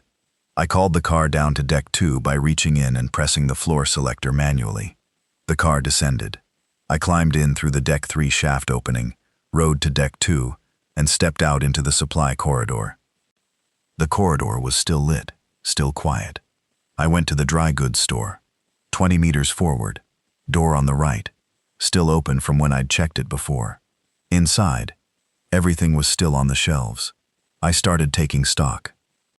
What I wanted, canned goods, because they required no preparation and kept indefinitely, and weren't dependent on refrigeration or cooking. The ship's supply for a 16-day voyage for 3,000 people was substantial. The dry goods store alone had several full pallets of commercial-size canned goods. Tinned fish, tinned legumes, tinned tomatoes and vegetables, tinned fruit. Probably a year's worth of calories for a much smaller group than we had, if I could get it down to the fuel management room. The problem was quantity versus transport capacity. The service lift was designed for freight, so capacity wasn't an issue. It could hold a standard pallet. But I was one person. I went back to the fuel management room and found the small hand pallet truck. Every ship had one, used for moving heavy equipment in the machinery spaces. It was manual, not electric. I took it to the service lift, loaded it in, rode to deck 2. 4 trips. That was what I had time for before the crew mess group arrived at the lift from deck 3 above. 4 trips to the dry goods store with the pallet truck and back. I loaded the pallet truck each time by pulling cases off the shelf. 12 can cases of tinned sardines, 12 can cases of tinned chickpeas, cases of tinned tomatoes, cases of tinned fruit and juice. On the second trip, I added 2 large cases of crackers and a case of rice, 20-kilo bags, 3 of them. On the third trip, I realized I was being impractical and stopped at the salt and condiments section and grabbed the largest containers of salt, sugar, vitamin supplement powder, and instant coffee that I could fit on the truck. On the fourth trip, I went to the pharmaceutical section of the supply corridor. There was a basic medical supply store 2 doors past the dry goods room, and I cleaned it out. Every first aid kit, every bottle of ibuprofen and paracetamol, every surgical dressing, every roll of bandage, every pair of nitrile gloves, every bottle of antiseptic, every course of antibiotics from the sealed medication cabinet. I had to use the crowbar on the cabinet. It was locked, and I could argue later about whether I was authorized to open it. I also took the full contents of the sealed IV fluid storage shelf, 4 bags of saline, 2 of dextrose, because Dr. Bloom was sealed in the crew sickbay upstairs and not available, and we had sick people, and we might need this. 4 trips in about 45 minutes. Then the service lift descended from deck 3 with the first batch of crew members, and things became a great deal less quiet. 41 people coming down a service lift in batches of 6 or 8 takes time and patience, and a certain amount of willingness to not panic, which some of them were finding difficult. Most of them were in their crew uniforms. Various departments, various stations, a lot of hotel crew, a few deck crew. The 3 restrained ones came last, escorted by Brett Hollis and 2 of the larger crew members, and were settled in AMS 3 as I'd planned. Price handled the main engine room end with a remarkable competence. He had it organized within 20 minutes. People assigned specific areas of the floor, a rotation for using the limited washroom facilities, a clear set of rules about noise that he delivered in a tone that made clear they were not suggestions. He was 61 years old, and he had the automatic authority of a man who'd spent his entire working life being the person in charge of complicated machinery in situations where getting it wrong had serious consequences. People sat down and stayed in their areas and were quiet. Danielle Voss sat next to me at the watch station and helped me work through what we had. 4 days of food if we're careful, she said. More if we supplement from the pantry supplies in the mess. Tommy found a way to pass things down through the lift in batches. We won't need 4 days, I said. The bridge is steering for Little Cayman.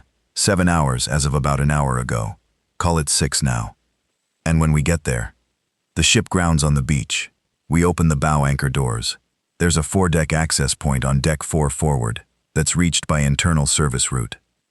We exit onto the bow, then onto the beach. I thought about this. The swim, if we have to. It's the Caribbean. The water's warm. Distance from the bow to a beach grounding would be maybe 50 meters. She was quiet for a moment. The infected passengers. They'll come off the ship too. Yes, but on a beach, with space to move, a person can outrun one of them. They move slowly, and they don't organize. You just have to stay ahead of them. That's your plan. Outrun them. Part of it. She looked at me with a completely straight face. You're an engineer. I am. This is a completely engineer's plan. Is that a criticism? No, she said. Actually, no, it's not. At approximately 5 p.m. ship's time, about 4.5 hours after I'd first gone to the bridge, the PA system activated. The ship-wide PA, into every stateroom, every crew area, every public space. Captain Ford's voice.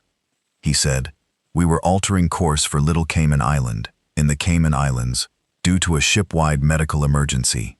He said, "Passengers should remain in their staterooms." He said, "Crew would provide further guidance on arrival." He said the ship would arrive in approximately 4 hours. He said it calmly. He'd clearly decided that honesty, in broad terms, was more useful than reassurance. He didn't describe the nature of the medical emergency. He didn't describe what was in the corridors. But the PA being activated clearly had an effect on the infected, because, a few minutes after the announcement, the sound level from the decks above us changed. Not dramatically, but noticeably. Movement, and more of it. The announcement had drawn attention to itself, and the things tracking sound were tracking it. One of the consequences of this was that about 10 minutes after the PA announcement, the locked hatch at the top of the access trunk from the shaft alley began to be tested. Not methodically, not with any particular intent. Just something at the top of the access trunk, in the shaft alley, had heard the PA and was moving toward the noise, and the hatch was in the way, so the hatch was being pushed. Everyone in the engine room heard it. Because we were all being very quiet. Price had been very firm about quiet, and the sound of something pushing against a locked steel hatch from above, and then subsiding, and then pushing again, was distinct and clear. Nobody said anything. A few people grabbed each other's hands or arms. Some of them moved slightly away from the hatch, not coordinated, just a natural drift. I watched the hatch. The dogs were on. The hatch opened inward, toward the engine room, which meant outward pressure would reinforce the seal. It would hold. The pushing subsided after about 2 minutes. Something had moved on. Tommy Erickson, sitting nearby, let out a breath very slowly. Brett Hollis, standing next to the hatch with the fire axe, didn't move until 5 minutes had passed. At 6:30 p.m., the bridge console in the engine room showed a course change. The automated navigation system logging a new bearing, the Little Cayman heading. It had taken longer than I'd hoped for Ford to override the automation, but it was there. We were now headed where we needed to go. Tommy came to me about 20 minutes later. He said quietly, "The 3 in AMS 3. One of them is getting worse." I went with him. One of the restrained crew, a young woman, maybe 25, in a cabin attendant's uniform, was in a state that was clearly worse than the other two. The other two were doing what I'd seen in the cold storeroom. Slow, aimless movement as far as the cable ties allowed. Heads tracking sound, no words. The woman was convulsing slightly, not violently, small, rhythmic shudders, and she was making a different sound from the other two. Something that was almost crying, except it wasn't quite. It had the cadence of crying but no actual grief behind it. Just the sound of it, like someone imitating grief without understanding what it was. "How long has she been like this?" I said. "Maybe an hour," Tommy said. "Getting worse slowly." I looked at the first aid kit contents I'd stocked the room with. Antiseptics and bandages and pain relievers. Nothing that was going to help with what this was. "Keep monitoring her. If she stops responding to sound and movement, if she goes completely still, tell me immediately." I thought about what that might mean. Actually, keep the door of AMS 3 locked from outside. Don't go in there without me. He said he wouldn't. I went back to the watch station and thought about nothing useful for a while. At about 8 p.m., I ate one of the ration bars from the survival pack and drank from my water bottle and watched the engineering status displays. Everything was running. The main generators were at 82% load, which was slightly high, but within spec. The propulsion shafts were turning normally. The cooling water temperatures were climbing slightly. The ship's heat exchangers pulled cooling water from the sea, and as we'd moved into shallower Caribbean coastal waters over the course of the afternoon, the water temperature had risen 2 degrees, which reduced cooling efficiency. I adjusted the cooling water flow rate slightly to compensate. It was the kind of adjustment you did automatically after enough years in an engine room. Brett sat down next to me at about 8:30. He'd been making circuits of the room, checking hatches, checking on people. Now he sat down with his back against the watch station console housing and put the fire axe across his knees. "The Deck 3 crew corridor," he said. "You came through it." "Yes." "How bad was it?" "2 infected in the corridor when I reached it." "You'd dealt with one. The other had moved on." I thought about what else I'd seen. The crew mess end was clear when I got there. I came via the external walkway and the forward ladder. "Smart." He said it genuinely, not sarcastically. "What's the plan when we reach the island?" I explained the plan. "Forward service route to the Deck 4 foredeck. Bow exit. Beach." He listened. "How do we get 41 people plus 3 infected through the service routes without noise?" "We don't take the infected on the service route. We bring them to AMS-3 exit and leave them there." He looked at me. "I know," I said. "They're still... I know. I know they're still alive. But I can't bring 3 people who make noise, and who will bite anyone they can reach, through a steel access route in a ship full of things that move toward noise. If there's someone, a doctor on the island, a medical facility, anything, and we can come back with resources, I'll consider options. But I can't risk 41 people for 3 who..." I stopped. "Who are already mostly gone." He was quiet for a long time. "The girl. In AMS-3. She's... I know. She's conscious. Or something like conscious. Not all the way gone." I didn't answer that. At approximately 9 p.m., the young woman in AMS-3 died. Tommy came to tell me. He said she'd stopped moving about 15 minutes before, and then stopped breathing. He said it quietly, and I listened quietly, and then I asked if the other 2 were still restrained, and he said yes. I said, "Stay out of AMS-3. Lock it from outside. Leave it." He said he understood. At roughly 10 p.m., with approximately 4 hours until the bridge estimated we'd reach Little Cayman, something happened that I had not factored into any of my planning. The ship's depth sounder alarm activated. Not the grounding alarm. Not yet. The depth sounder alarm was the first warning, which activated when the water beneath the hull dropped below a threshold depth set by the navigation team. In open Caribbean waters, the depth was hundreds of meters. For this alarm to activate, we'd have to be approaching water shallow enough to be a navigation hazard. I looked at the bridge console. The automated navigation system was showing. I read the display carefully, because I hadn't spent much time with the navigation software, and I wasn't certain I was reading it right. A depth reading that was decreasing. Not dramatically, but the trend was clear. I called the bridge. Klaus picked up. "We see it," she said before I could speak. "We're in the approach waters for the Eastern Cayman Shelf. The automated routing should have flagged a course adjustment, but it hasn't. The routing is defaulting to the pre-programmed Cozumel itinerary somehow." Her voice was tense but not panicked. "We're manually adjusting. Stand by." The engine room can't do navigation. I could throttle the propulsion down, reduce speed to give the bridge more time, but I couldn't steer. I reduced speed anyway. Brought the propulsion back to about 70%, which dropped us from 22 to about 16 knots. More response time if the depth kept dropping. "I've reduced speed," I told Klaus. "Good. Hold it there." I held it.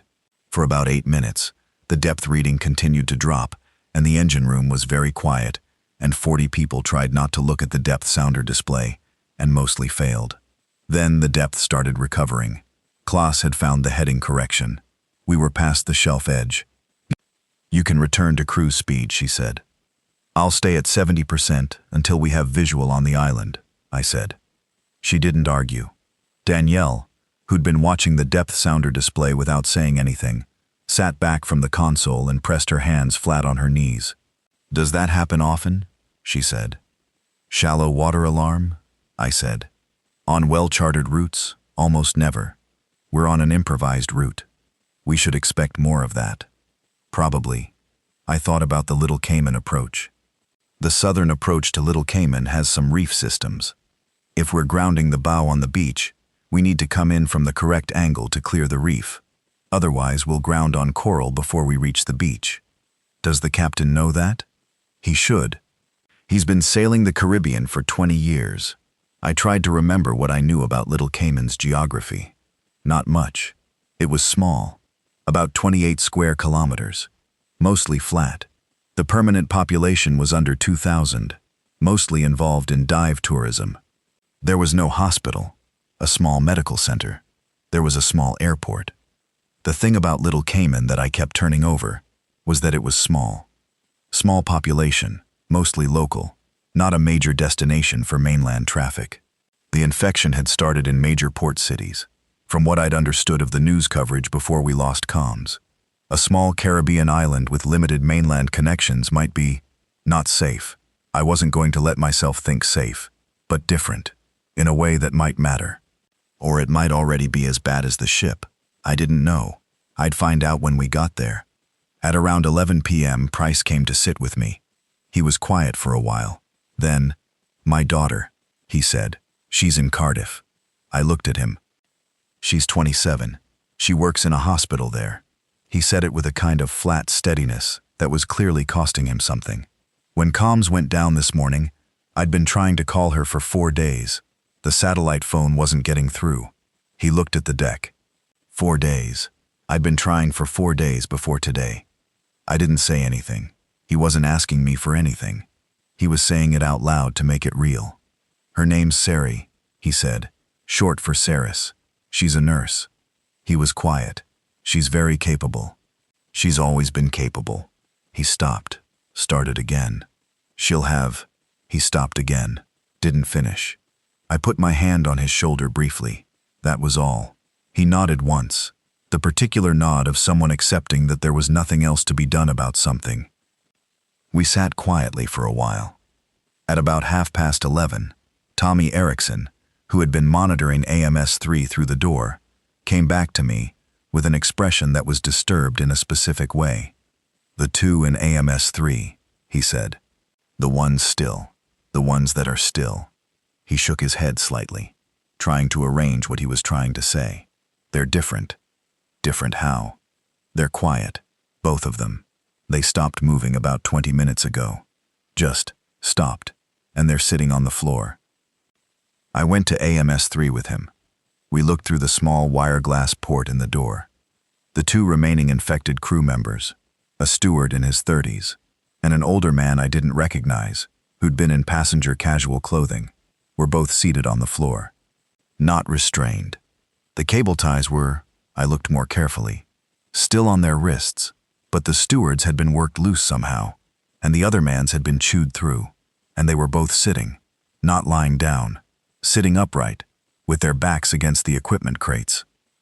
They looked, from the port, like people who'd been awake for too long and had simply sat down. "What does this mean?" Tommy asked. "I don't know. I'd been watching the infected for hours now, in the cold room, in the crew corridor, through the elevator shaft doors. All of them had been in that state of constant, aimless movement. None of them had been quiet like this. Don't go in. They're not moving. I know. Still don't go in. I watched through the port for 5 minutes. Neither of them moved. The older man's head was slightly bowed. He could have been sleeping. I thought about the woman who'd died, the convulsions, the progression, whether death was a thing that happened to all of them eventually, if they weren't. If no one. I didn't complete that thought. I went back to the watch station. At 1 o'clock in the morning, the bridge called me. It was Captain Ford this time, not Klaus. His voice sounded tired in the way that voices sound after a very long day of carrying a very large weight. "We have visual on Little Cayman," he said. "South-southeast, approximately 30 kilometers. I'm reducing cruise speed to maintain approach. What are you seeing?" "Lights. The island has power. It's lit up, not complete. Not all the resort areas are lit, but the main infrastructure appears to have power." Lights meant the island's power station was running. Running power stations meant people running them, or at least automated systems that hadn't been compromised. This was better than I'd let myself hope. "I'm reducing propulsion further," I said. "Bring us in slowly. What's the approach angle?" He walked me through the approach, the course that kept us clear of the eastern reef system and brought us to the long beach on the south shore. I noted it and fed the speed adjustments into the propulsion controls. At 1:45, the ship's radar on the bridge console, which I had a secondary display of on the engineering panel, showed something that stopped me. A contact. Northeast of our position, maybe 40 kilometers. Large, moving slowly, or possibly stationary. The speed reading was unclear. The radar signature was consistent with a ship, a large ship. I called the bridge immediately. Radar contact northeast. Do you see it? Yes, Ford said. We've been watching it for the past hour. It's a vessel, stationary. We haven't been able to identify it by AIS. Its identification transponder isn't broadcasting. A ship with its AIS off is either having equipment problems or deliberately not broadcasting. Yes. A ship that was stationary in the Caribbean at 2 in the morning with its identification off. I thought about what Lauren Ashworth had said earlier. The transmission she'd picked up. Do not approach any harbored vessel. The Coral Empress. I need to talk to your communications officer, I said. Ford put Lauren on. The contact northeast, I said. The ship with the dead AIS. Can you raise it on Marine VHF? She tried. The call went out on channel 16, the international distress frequency, the standard calling frequency for all vessels. Ship name, unknown vessel bearing northeast approximately 40 kilometers from Little Cayman. This is MS Caribbean Star. Please respond. Silence for about 90 seconds. Then a response. Static heavy, signal degraded by range. But there, a voice. Male, accent I couldn't place. Slightly odd in cadence. Not the crisp, formulaic radio exchange of professional mariners. Caribbean Star. This is... A pause. This is Coral Empress. Do not approach. Maintain your current heading. Another pause. Is anyone on board? Are you? The voice broke off. Resumed. How many survivors do you have? Lauren looked at me. I leaned forward. Request him to repeat that. She did. The Coral Empress voice again. I said how many survivors. How many uninfected individuals on board? Caribbean Star, please respond. Approximately 42, Lauren said, on my instruction. Uninfected crew, plus bridge crew of 8. We are approaching Little Cayman for emergency grounding. A long pause, long enough that I thought we'd lost the signal. Then, do not approach the south beach of Little Cayman. The settlement is not what you expect. Approach from the west side. There's a concrete dock on the northwest shore. The dock is clear. Another pause. We've been there. The dock is clear. Northwest shore. Who are you? Lauren said. A very long pause this time. I'm a survivor, the voice said. And then the signal broke up and didn't come back. I stood at the engineering console with that information for a moment. Then I called Ford. Change the approach. Northwest shore. Concrete dock. On what information? His voice was cautious. Someone on the Coral Empress who's been to the island and came back. I trust the information about the dock being clear more than I trust our own approach to an unknown south beach at 2 in the morning. Ford was quiet for several seconds. The Coral Empress. You think there? I think there's at least one survivor on a ship that's been sitting dark in the Caribbean. I think they know something about what's on this island, and I think we should approach from the northwest like they said. Another pause. Then, course change in 10 minutes. I went to tell Price, who was awake. I don't think he'd slept at all. He listened to my account of the radio exchange and said, "What do they know about the island that we don't?" "That the South Beach isn't where we want to be," I said. "Beyond that, I don't know yet." At approximately 2:30 in the morning, the Caribbean Star was within visual range of Little Cayman, approaching from the west-northwest at low speed. I was on the bridge engineering console when Klaas said, from the bridge, that she had something on the exterior camera display that I should look at. The exterior cameras on the bridge included one mounted on the starboard forward hull that gave a view of the approaching coastline. What it was showing was, the island had lights, yes.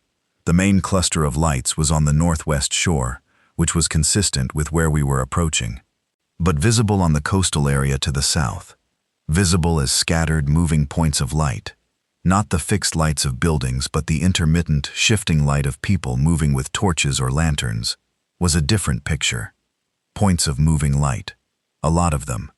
And in the relative darkness of the beach area, something that the camera caught in its night-capable infrared mode as a dense cluster of thermal signatures. Many, many thermal signatures, moving slowly, on the beach. "The South Beach," I said. "Yes," Klaas said. The person on the Coral Empress had known.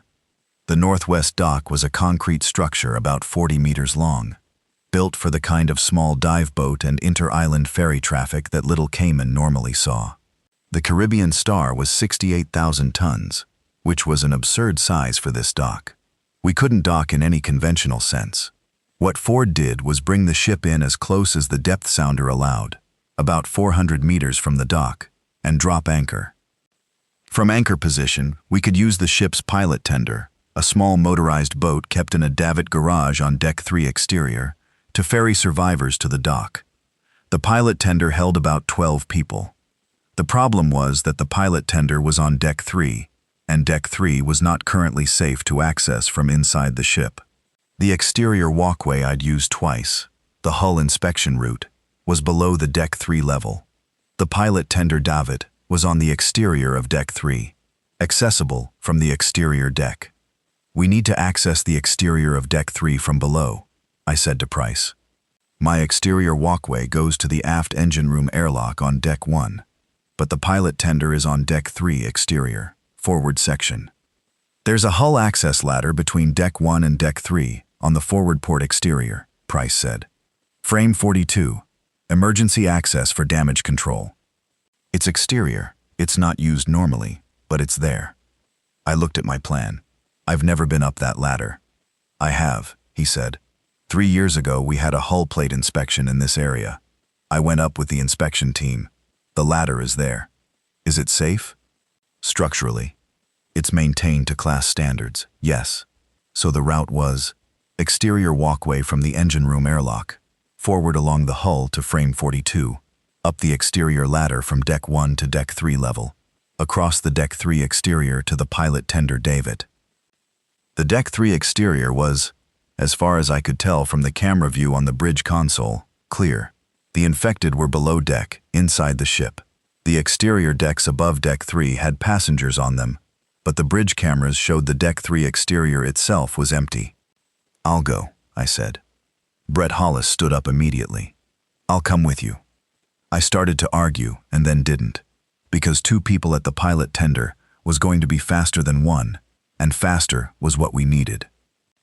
Price, Danielle, and Tommy would manage the engine room group and begin organizing for departure in batches. The pilot tender ran 12 per trip, and we had 50 people roughly, the engine room group plus the bridge crew of 8, who would come down from the bridge via a plan I still needed to work out. 5 or 6 trips minimum. Each trip to the dock and back was going to take, at the speed of a harbor tender in calm Caribbean conditions, maybe 15 minutes round trip. An hour and a half total minimum. More realistically, 2 hours. 2 hours was a long time to keep a crowd of 50 people organized and quiet in a machinery space on a ship full of infected, with the ship anchored 400 meters from an island that had an unknown situation on it. "All right." Price handed me his radio. He kept his own, and we synced our channels. Brett took a handheld from the emergency equipment pack. We went through the aft external airlock. Same procedure as before, same narrow outer door, same smell of hot metal and sea air, and onto the exterior walkway. The Caribbean at 2:30 in the morning was not dark. The sky was extraordinary. No light pollution anywhere near us. And the stars were the kind of thing that people who'd spent their lives in cities didn't usually see, and that people who spent years at sea usually stopped noticing. The water was flat and very dark, and the reflected starlight moved on it in long, slow patterns. The island was visible, not dramatically, no dramatic profile, because Little Cayman was low and flat, but there were lights, and they were steady, and they were in the direction we were pointed. Brett and I moved along the exterior walkway forward. He had the fire axe. I had the crowbar and the tool bag. We moved at a decent pace, but carefully. The walkway was wet with overnight dew on top of the usual sea spray, and a slip here was not a good outcome. Frame 42 was identified by a hull inspection marker stenciled on the hull plating. White paint, the frame number, and a small arrow indicating the access point. The access ladder was a fixed external ladder, painted white, bolted to the hull. Below it the ocean. Above it the hull curving upward to the Deck 3 exterior rail. The ladder was about 8 meters. In daylight it would have been merely uncomfortable. At 2:30 in the morning, on the exterior of a ship anchored in the open Caribbean, with the deck moving slightly on the anchor chain, it was something I did without looking down, and with a very firm grip on every rung. Brett came up after me. His size made it slower. The hull ladder was narrow and his shoulders were wide, but he made it without drama. The Deck 3 exterior was the ship's main boat deck, the lifeboat deck. It ran the length of the ship on both sides, wide enough for the lifeboat stations and their davit equipment, with a railing at the outboard edge. The pilot tender davit was at the forward end. The boat deck was clear. No one visible, infected or otherwise. The lifeboat stations we passed were. I tried not to look too carefully at some of them. Lifeboats were the first place people had tried to go when the situation developed, and some of the stations showed the results of that. We moved forward quickly, staying near the davit equipment rather than the inboard side where the interior doors were. The inboard doors onto the boat deck were the ones that connected to the passenger spaces inside. They were closed. Some of them had been secured from the inside. None of them opened as we passed. The pilot tender davit was at the very forward end of the boat deck, port side. The tender itself, a white fiberglass motorized boat about 10 meters long, high-sided, with a covered passenger area in the stern, was in its cradle, secured with the davit rigging. The davit was a gravity-powered swinging arm type, which meant launching it was a matter of releasing the brake and letting it swing out over the side under its own weight, then lowering the tender on the wire falls to the water. I'd done davit training. Every deck officer and engineering officer was required to complete it. I'd done it twice, once during a safety drill, and once during an actual emergency in different circumstances. Brett had done it in the military. Between us, we had the tender over the side and in the water in about 7 minutes, which was respectable. I called Price on the radio. "Tender is launched. Coming to Deck 3 exterior aft to take the first group." "Ready," he said. The first group came through the aft external access point. There was a Deck 3 exterior access door at the aft end of the boat deck, which opened from the interior service stairway.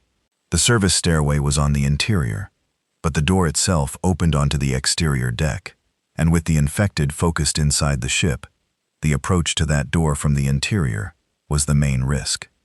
Price opened that door from the interior.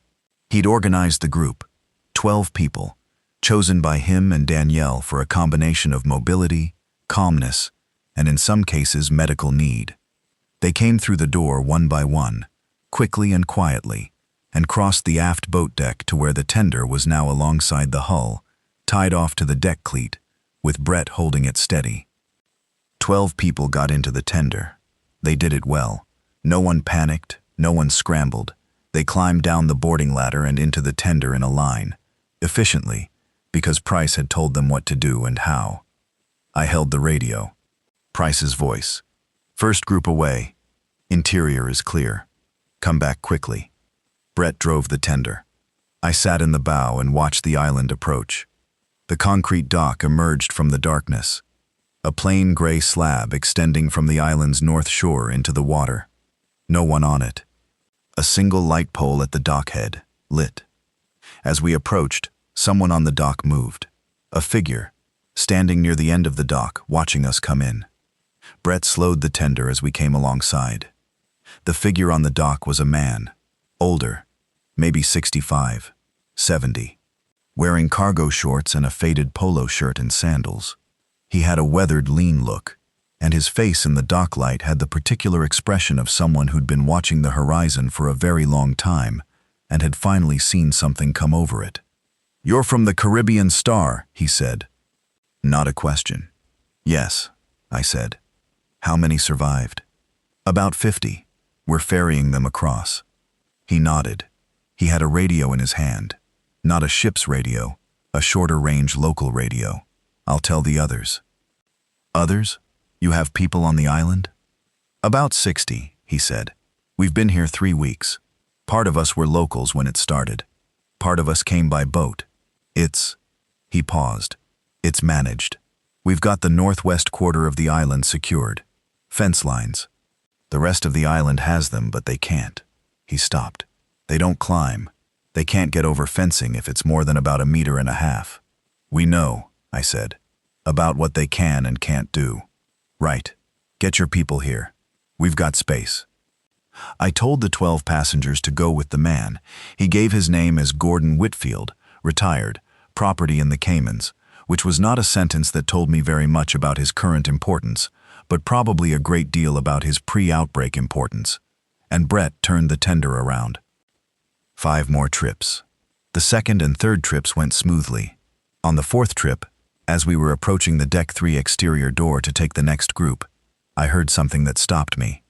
It was coming from inside the ship, from the interior spaces, just beyond the exterior door that Price was using. Not Price's voice, not anyone from our group. Something moving, close to that door, on the inside. I told Brett to hold the tender at the deck cleat. I went to the exterior door and put my ear against it, breathing. And a soft, repetitive impact. A hand, or a head, pressing against the door from the other side. Slowly. I called Price on the radio. Harold, there's something at your exit door. A pause. Then his voice. Quiet. I know. It's been there for about 10 minutes. I think it came from the service stairway above us. I've been routing the groups around it. How far around? There's a vent access trunk, 2 doors down the same corridor. I've been bringing people through that. It's tight, but it works. Last 2 groups. 8 people. A pause. 4 more people left down here. Then I'm the last one out. The same route? It won't work for me. The vent access trunk is too tight for I'm too wide. I've never been a small man. I thought about Harold Price, 61 years old, standing in an engine room corridor with something between him and the only safe exit. What's on the other side of the machinery spaces? Forward? The fuel management room. Forward of that, the shaft alley, but we're not. Not the shaft alley. The fuel management room forward exit. Where does that go? To the bilge tank access trunk. And from there, he was working through it. The bilge keel access trunks connect to the exterior at the bow. There's a sea chest access point on the hull forward. A sea chest was an opening in the hull below the waterline, used for seawater intake. The access trunk for maintenance was a tube running from above the waterline to the sea chest valve, with a small manway hatch above the waterline. It was the least pleasant maintenance job on the ship. Can you reach it? I said. If the shaft alley is clear aft, if the thing that opened the bilge pump room hatch isn't in the shaft alley between me and the bilge keel access, yes, I can reach it. What about the thing in the bilge pump room, under frame 94? Silence, for about 10 seconds. Garrett, he said, I've been watching the shaft alley hatch since 10 p.m. Whatever came through it, it hasn't come back. The hatch is still open. The shaft alley itself has been quiet. You're sure? I checked it 2 hours ago. Yes. Then go through the shaft alley. Get to the bilge keel access. Come out through the sea chest manway. It'll put you on the exterior of the hull below the Deck 1 waterline. Get to the hull inspection walkway and move aft to the engine room airlock. You want me to climb out of a bilge access hole in the side of the ship, he said. Yes. While we're at anchor in the Caribbean at 3 in the morning. Yes. He sighed. All right, get the last 4 up first. I got the last 4. The vent access trunk Price had been using, 2 doors forward of the infected occupied door, worked. The 4 people who came through were the last of the engine room group, Tommy Erickson, one of the kitchen crew, and 2 deck cadets. They crossed the exterior deck and got into the tender. I held the tender at the cleat and called Price. Go. I didn't hear what happened in the shaft alley. I only heard the radio, and on the radio Price was quiet for a long time, which I didn't like. And then he said, I'm in the fuel management room. The shaft alley was clear. Good, keep moving. I heard his footsteps. The sound carried slightly, even through the radio connection. And then I heard him stop, and I heard a different sound. Not the infected type sound. Something else. A human sound. Harold. There's someone in the fuel management room, he said. His voice was very careful. Who? A passenger. A man. He's... A pause. He's been here a while, I think. There are supplies. He's been living in here. I tried to understand what that meant. A passenger had been living in the fuel management room, which was a crew-only, strictly restricted maintenance space on Deck 1, behind 2 locked doors and a ventilation trunk. And they had supplies. How long? I said. Owen. There's food here, canned food, not ship's catering, personal provisions, water bottles, blankets, a torch, a medical kit, well stocked. He's got a proper setup. A pause. He's been here since before this all started. I stared at the Caribbean from the bow of the pilot tender. Price again. He says his name is Gordon Whitfield. My blood went cold. Then I thought about the man on the dock. The man who'd been on Little Cayman for 3 weeks, watching the horizon. The man who'd given me his name as Gordon Whitfield. The man who'd said 60 survivors. Price, I said carefully. Is the man in the fuel management room about 65, 70 cargo shorts? No, Price said. He's maybe 45. He says his name is Gordon Whitfield. He says. Price's voice became slightly uncertain. He says he knew this was coming. He says he's been on this ship for 9 days waiting for it. I looked at the island. I looked at the dock, where the man who had called himself Gordon Whitfield was standing with his radio. 2 Gordon Whitfields. One on the dock, one in the fuel management room of the ship. What does he want? I said. He says he wants to leave the ship. He says he has information about the island. What information? Price relayed the question. A pause. Then, he says, don't trust whoever met you at the dock. Don't let them bring guns onto the tender. I looked at the dock again. In the light of the single lamp, I could now see, at the edge of the dock, near the shore, where Gordon Whitfield had presumably arrived from, 3 other figures. Men, all of them had something in their hands, long things, which in the darkness looked a lot like firearms. Price, I said, come through the bilge access, now, bring him with you. I told Brett what I'd heard. He looked at the dock with a different expression than he'd had before. The expression of someone who'd worked security long enough to recognize when something was wrong with what they were looking at. The passengers we already put on the dock, he said quietly. I know. There were 34 of them already on the dock, or on the island shore, plus the bridge crew, which Klaas had organized to come down via the exterior bridge wing during the earlier trips. 8 more, on the dock. 42 people. Can you get back to them? I said. Without going through the dock? He thought. The dock has a shoreline access on the west side. If I beach the tender on the sand, maybe 200 meters west of the dock. Go to them. Tell them to move west, away from the dock. Don't confront the Whitfield on the dock. I paused. Not yet. Brett took the controls of the tender.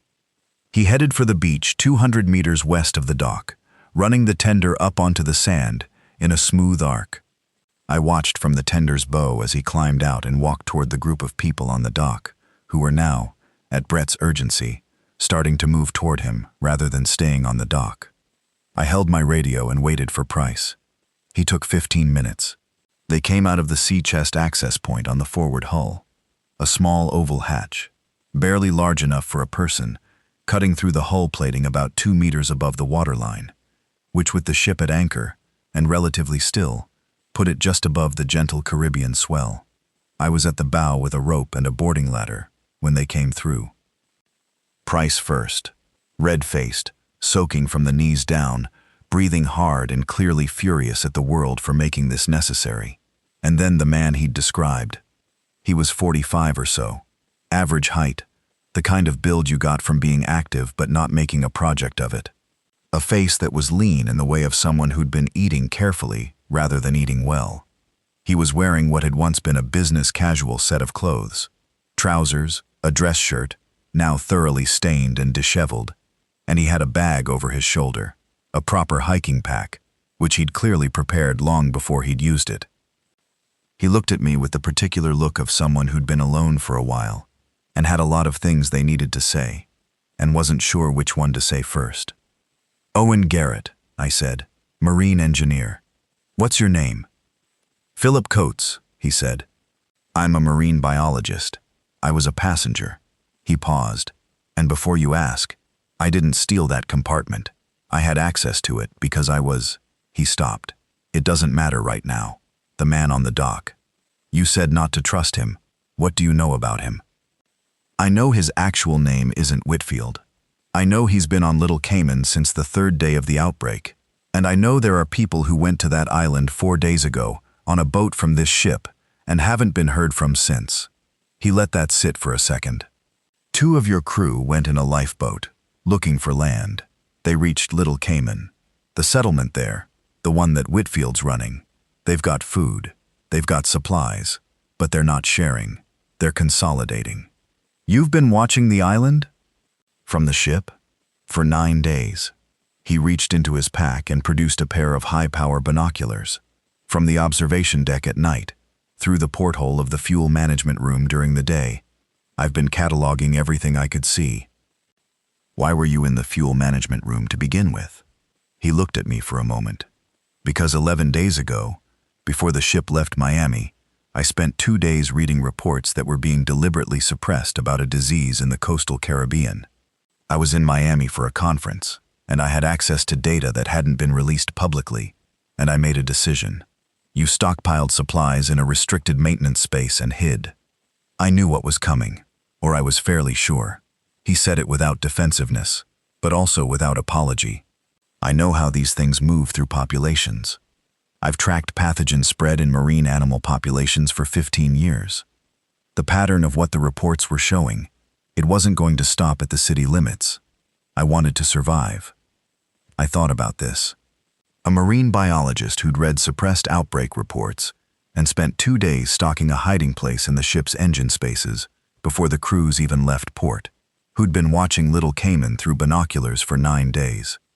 "What do you know about the island that I don't?" I said. "3 things," he said. "First, the infected on the island are older than ours. The ones on Little Cayman have been infected for longer than the ones on this ship.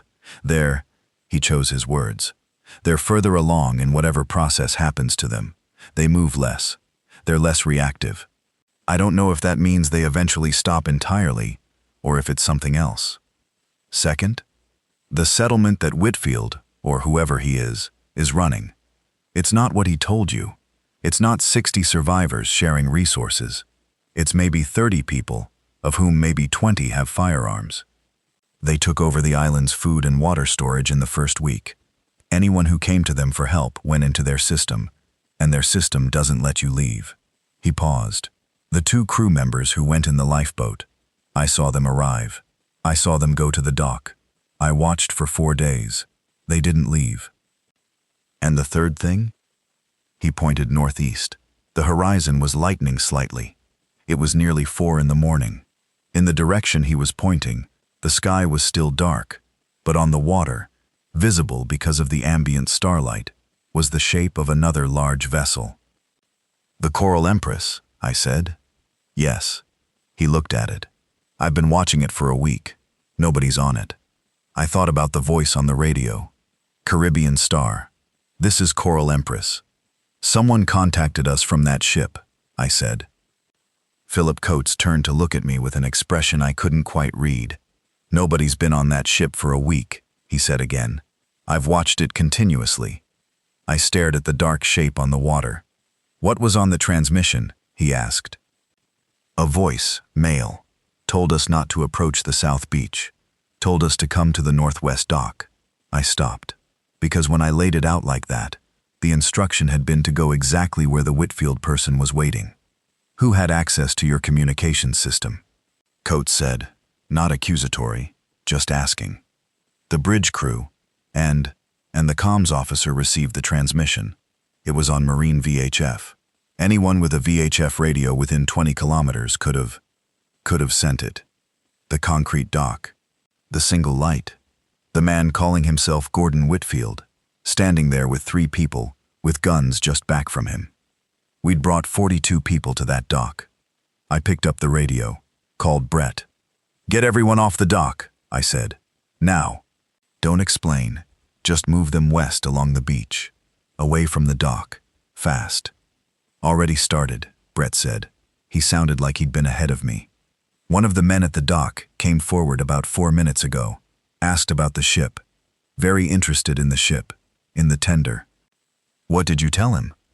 "Nothing useful." He paused. "There's a problem." "What problem?" 3 of the people who came in the early batches, 2 passengers and a crew member. They're not with the beach group. I think they went with the dock group." A pause. "Willingly. I don't know if they had information I didn't, or if they were just..." "Who are they?" He gave me names. I didn't know any of them personally. 3 people out of 50, who'd gone with the dock group, voluntarily. Maybe they knew something. Maybe they didn't. "Leave them for now," I said. "Get everyone else further from the dock." And then, I thought about what Philip Coates had told me. 30 people with 20 firearms, controlling food and water on the island, taking in arrivals who didn't leave. I thought about 50 people on a beach in the Caribbean at 4 in the morning, with nowhere obvious to go except back to the ship, which was full of infected, or toward the dock, which was apparently run by someone who was making people disappear. "Then we wait for dawn," I said, "and we figure out what the island actually looks like in daylight." It was the only honest answer I had. Price, Coates, and I rowed the tender to the beach. Brett met us at the waterline. The Caribbean Star sat at anchor in the pre-dawn dark, lights showing on the exterior decks, and she looked massive and strange from the beach, the way large ships always looked from the water, somehow larger than you expected, like seeing a building you thought you knew from a completely new angle. The 50 people from the ship were spread along a section of beach, maybe 100 meters from the dock. Some were sitting in the sand. Some were standing in groups. The bridge crew, in their officer uniforms, were easy to spot. Captain Ford was talking to Klaas and looking at the dock with the expression of a man who'd survived enough at sea to recognize when a situation had changed into something he hadn't prepared for. I walked to him. "The man at the dock," I said. "His name might not be Whitfield, and the settlement he described might not be what he said." Ford looked at me. "What is it then?" "I'm not sure yet, but we have someone who's been watching the island for 9 days. I indicated Coates. "He says the 2 crew members who went to the island in a lifeboat 4 days ago haven't been seen since." Ford's face did something very controlled. He turned and looked at the dock. The man who called himself Whitfield was still there. He hadn't moved forward. He was watching us from the dock, and from the beach he was just a figure in the dock light, not threatening in any visible way. "I cannot take these people back on the ship," Ford said. "No. And we can't stay on this beach indefinitely." "No. So what do you propose?" I looked at the island, at the dock, at the pre-dawn sky beginning to lighten, just slightly, at the eastern horizon. "We make contact with whoever's actually running the safe part of this island," I said. "Not Whitfield, someone else." I turned to Coates. "You said the settlement isn't what he said. 60 survivors. But if it's not that, if it's 30, with guns controlling resources, then there are other people on this island. People who aren't part of his group." Coates thought about this. The locals, the permanent residents of the island. Most of them would know places the resort infrastructure doesn't touch. The interior of the island, there's brush and low trees in the middle sections, and on the east end, where the dive operations used to be. Are there people there? I saw lights on the east end, 3 days ago. Moving lights, not fixed, possibly torches. I couldn't tell from the ship's distance how many. East end of the island, away from the dock, away from Whitfield's group. Possibly people who knew the island and hadn't ended up part of whatever Whitfield had built. "We need to get there without going past the dock," I said, "which means going through the interior, or through the surf around the western point." Brett had been listening. Through the surf is faster if the conditions allow. The western point looked low from the tender. It's low, Coates confirmed. The island's almost entirely low. The western point is maybe half a meter above water at current tide. We go around the western point, I said. Small group. Myself, Brett, Coates. Scout the east end. See if there are people. I looked at Ford. You stay with the main group on the beach. Keep them quiet and off the dock. If Whitfield's people come forward, don't engage. Ford nodded. He wasn't happy about being the one who stayed behind, I could tell. But he was practical. I looked at the ship, at the lights on the exterior decks, the shape of her against the pre-dawn sky.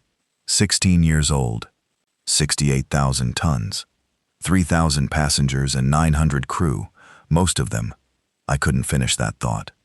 But some of them, somewhere on her, had survived. In locked staterooms, in crew spaces, in places I hadn't reached. Some of them might still be alive in there. I thought about all the places I hadn't gone. Decks 8 through 21, the passenger staterooms, the restaurants and bars and pools and show lounges, and all the other things that cruise ships filled themselves with, so that passengers had nowhere to be bored. All of that space, occupied by things that moved toward sound. And somewhere in all of that, maybe, people who'd locked their doors and rationed their minibar snacks and were still waiting. I thought about this, and I set it aside, because right now I had 50 people on a beach and a scout to conduct. Price took my arm before I left. He said, quietly, when you're on the east end, look for a working radio, longer range than VHF. If there's a repeater station or an emergency radio installation, I'll look, I said. The walk around the western point of Little Cayman in the pre-dawn took about 35 minutes. The surf was calm, and the point was indeed barely above the water. We walked through ankle-deep water for the last 20 meters, which woke me up considerably after a very long night. On the north side of the island, the terrain was flatter, a sandy strip between the brush and the water, narrow but walkable. We moved east along the north shore as dawn began to come up, the sky going from black to the particular deep blue of pre-tropical dawn that I'd seen 100 times at sea, but was always slightly startling from land. The east end of Little Cayman was marked by the old dive operations area, a low concrete building, not large, with a boat ramp and several storage structures adjacent. The building had lights, actual electric lights, working, coming through the windows. We approached carefully. No movement visible outside. The boat ramp had 2 small dive boats pulled up on it, and a larger vessel, an inter-island ferry, maybe 15 meters, moored off a small fixed dock adjacent to the ramp. I walked to the door of the concrete building and knocked. Silence for a moment. Then a voice from inside. Careful. Who's there? Owen Garrett, marine engineer from the MS Caribbean Star. We've got about 50 survivors from the ship. Longer silence. The door opened. A woman, maybe 50, Caribbean islander, short hair, the kind of face that had been weathered by a lot of outdoor work and wasn't doing very well at hiding how tired it was. She looked at me and at Brett and at Coates, and then she looked at the north shore. "You're not with the group at the dock," she said. "No," I said. She looked at us for another moment. Then she stepped back and let us in. Her name was Audrey Francis.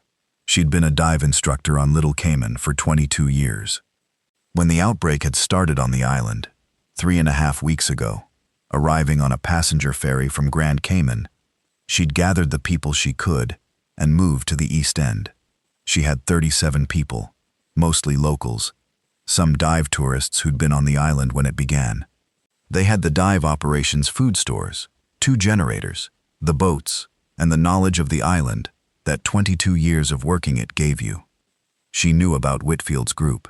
She called him something else, not Whitfield, the name he'd given me.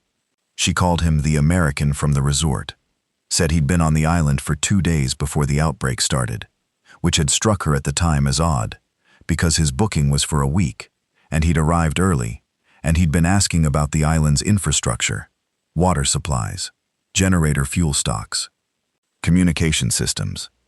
He knew, Coates said. almost to himself. Or he suspected, I said. The same way you did. Coates was quiet. Audrey Francis said her group had lost 8 people to the infected in the first week. They'd built a fence line, vehicle barriers and chain-link fencing from the dive operations construction supply store around the eastern portion of the island. About 2 kilometers of fence. The infected pressed against it, but couldn't get through or over it. They'd hold until the infected. She stopped. Until they what? I said. She said, they're slowing down. The ones that were infected first, from the earliest days. They're moving less. Some of them are just standing. I don't know what it means, but it's been happening for about a week. Coates said, the end stage of whatever progression this infection follows. He said it quietly, with the tone of someone who'd been thinking about it for a while. The neurological damage eventually reaches a point where motor function reduces below a maintenance threshold. They stop. Whether they die after that or remain in some form of stasis. He stopped. I don't know. But the rate of progression suggests it's not fast. Days? I said. Weeks, at minimum. Possibly much longer. Audrey Francis poured coffee. It was real coffee, from a real pot, and it was the most extraordinary thing I'd experienced in about 18 hours, which said something about the past 18 hours. I sat at the table in the dive operation building and drank the coffee, and I thought about everything. The Caribbean Star at anchor off the northwest shore. 50 people on the beach. Whitfield's group at the dock. Audrey's group at the east end. The Coral Empress dark and still on the water to the northeast, which Coates insisted was empty, but which had clearly transmitted a radio message someone had composed and sent. The 3 people from our beach group who'd voluntarily gone to the dock. The 2 crew members who'd gone by lifeboat 4 days ago. The woman in AMS 3. The 2 in AMS 3 who'd gone quiet. Were they still there? Were they? I thought about what Coates had said. End stage. Stopped moving. Price, on the radio, told me that while we'd been walking the north shore, the access trunk hatch at the top of the shaft alley had started being tested again. Slowly, intermittently. But tested. I'm not going back on the ship, I said. No, Price agreed. But the 3 people who'd gone to the dock, and the 2 crew from the lifeboat, I couldn't leave those behind without at least trying. I looked at Brett across the table. He was drinking his coffee with both hands around the mug and looking at nothing, which I'd learned was what Brett's face did when his mind was very active. The 3 from our group, I said, who went to the dock. What about them? He said. Whitfield's group has guns, but doesn't know this island the way Audrey's group does. Audrey's group knows the island, but doesn't have the numbers or equipment of Whitfield's group. I thought about what we had. We've got 50 people, most of whom have been awake for over 20 hours, none of whom want to go back toward anything that's been on the last 18 hours.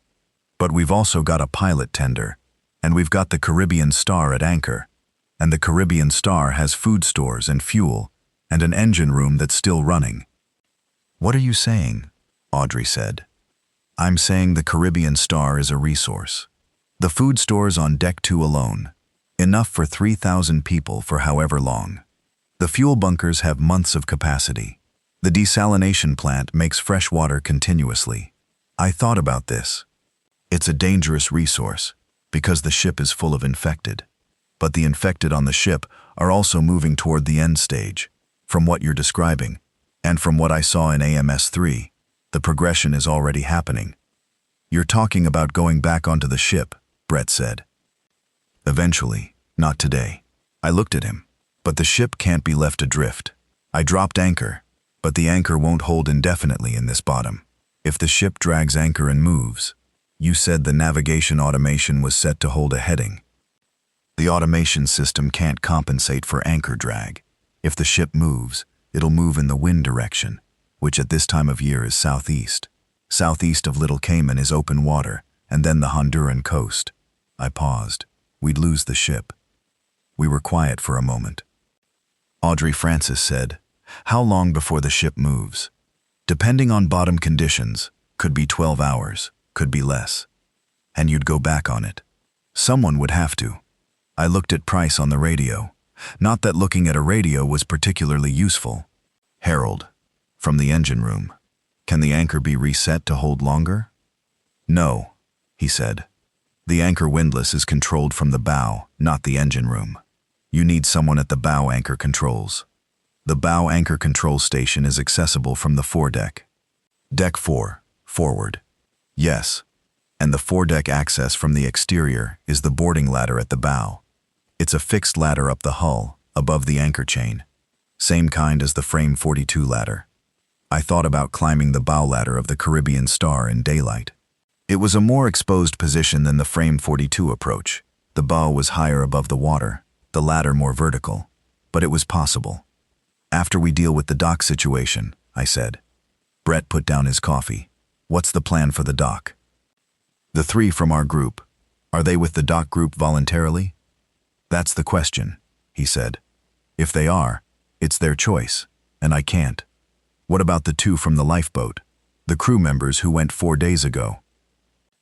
He looked at me steadily. That's different. It is, I said. So we go get them. The plan, such as it was, came together over the next 30 minutes, around Audrey Francis's table, with 2 people from her group who knew the island joining the conversation. Audrey had 2 vehicles, a pickup truck and a small all-terrain vehicle, which she used for island operations.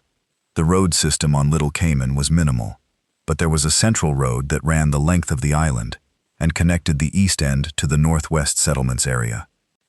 The Northwest Settlement, where Whitfield's group was based, was a resort complex that had been the island's largest tourist facility.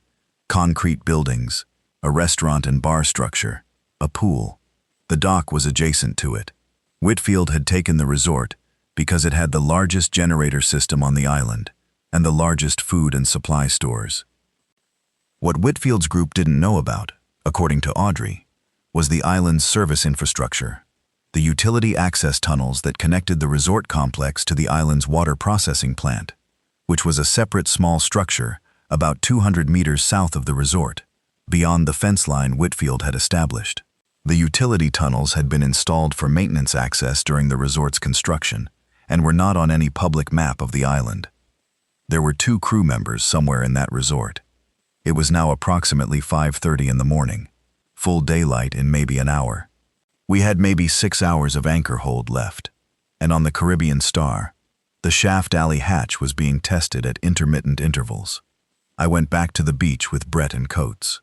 I told Ford what I'd found and what I was planning, and Ford looked at me for a long time and then said, "What do you need from my crew?" I needed 2 deck officers who could climb a vertical ladder on a ship's bow for the anchor operation. He pointed to 2 people without hesitation. I radioed Price. He was staying in the engine room. He needed to maintain the machinery, and the engine room was now the safest place on the ship. I told him the plan. He said, "Owen, the shaft alley hatch. It's been quiet for the last 20 minutes. I checked it 5 minutes ago. There's nothing on the other side." "Don't open it," I said. "I won't." The anchor operation went first, because if the ship moved, we lost everything.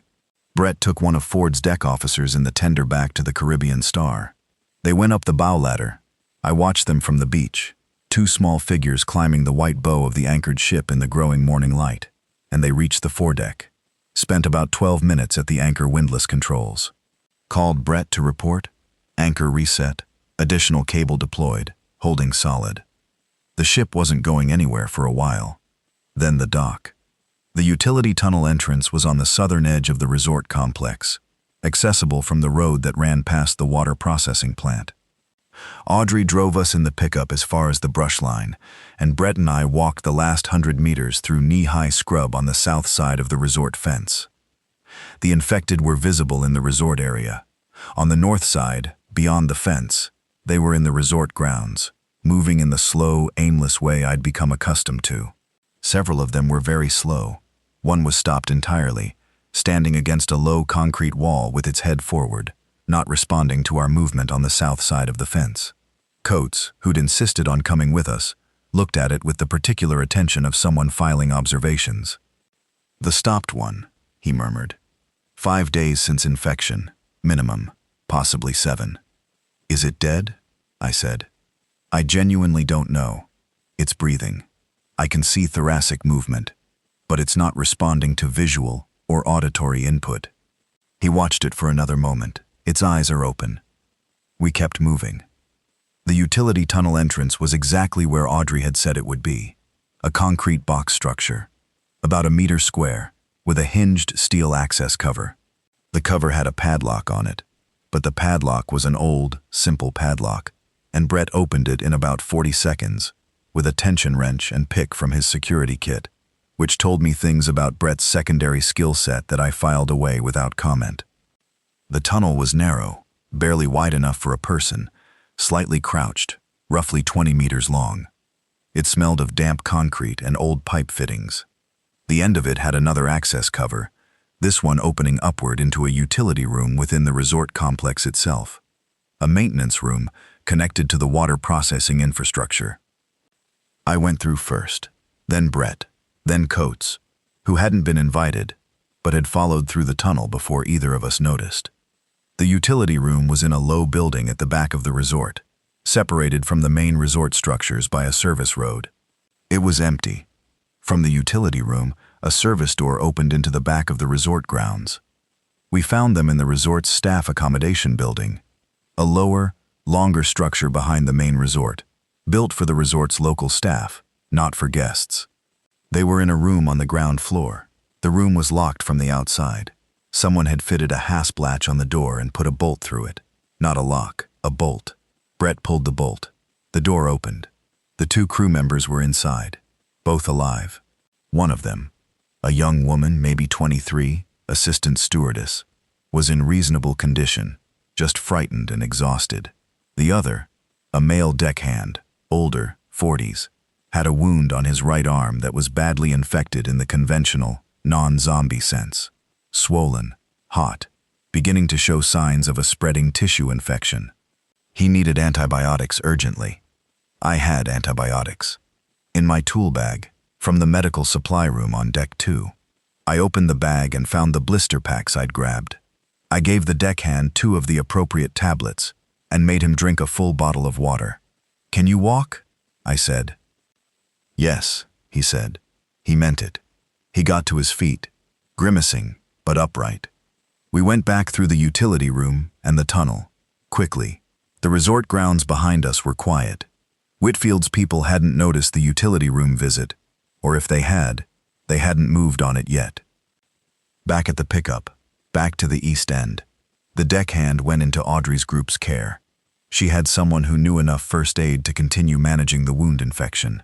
The young stewardess sat down on a crate and cried for about 5 minutes, and then stopped and asked if there was food. There was food. The 3 from our beach group who'd voluntarily gone to the dock.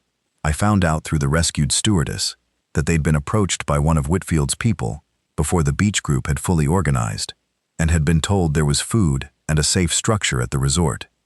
They'd gone willingly. She'd heard this from inside the locked room. They'd been in adjacent rooms.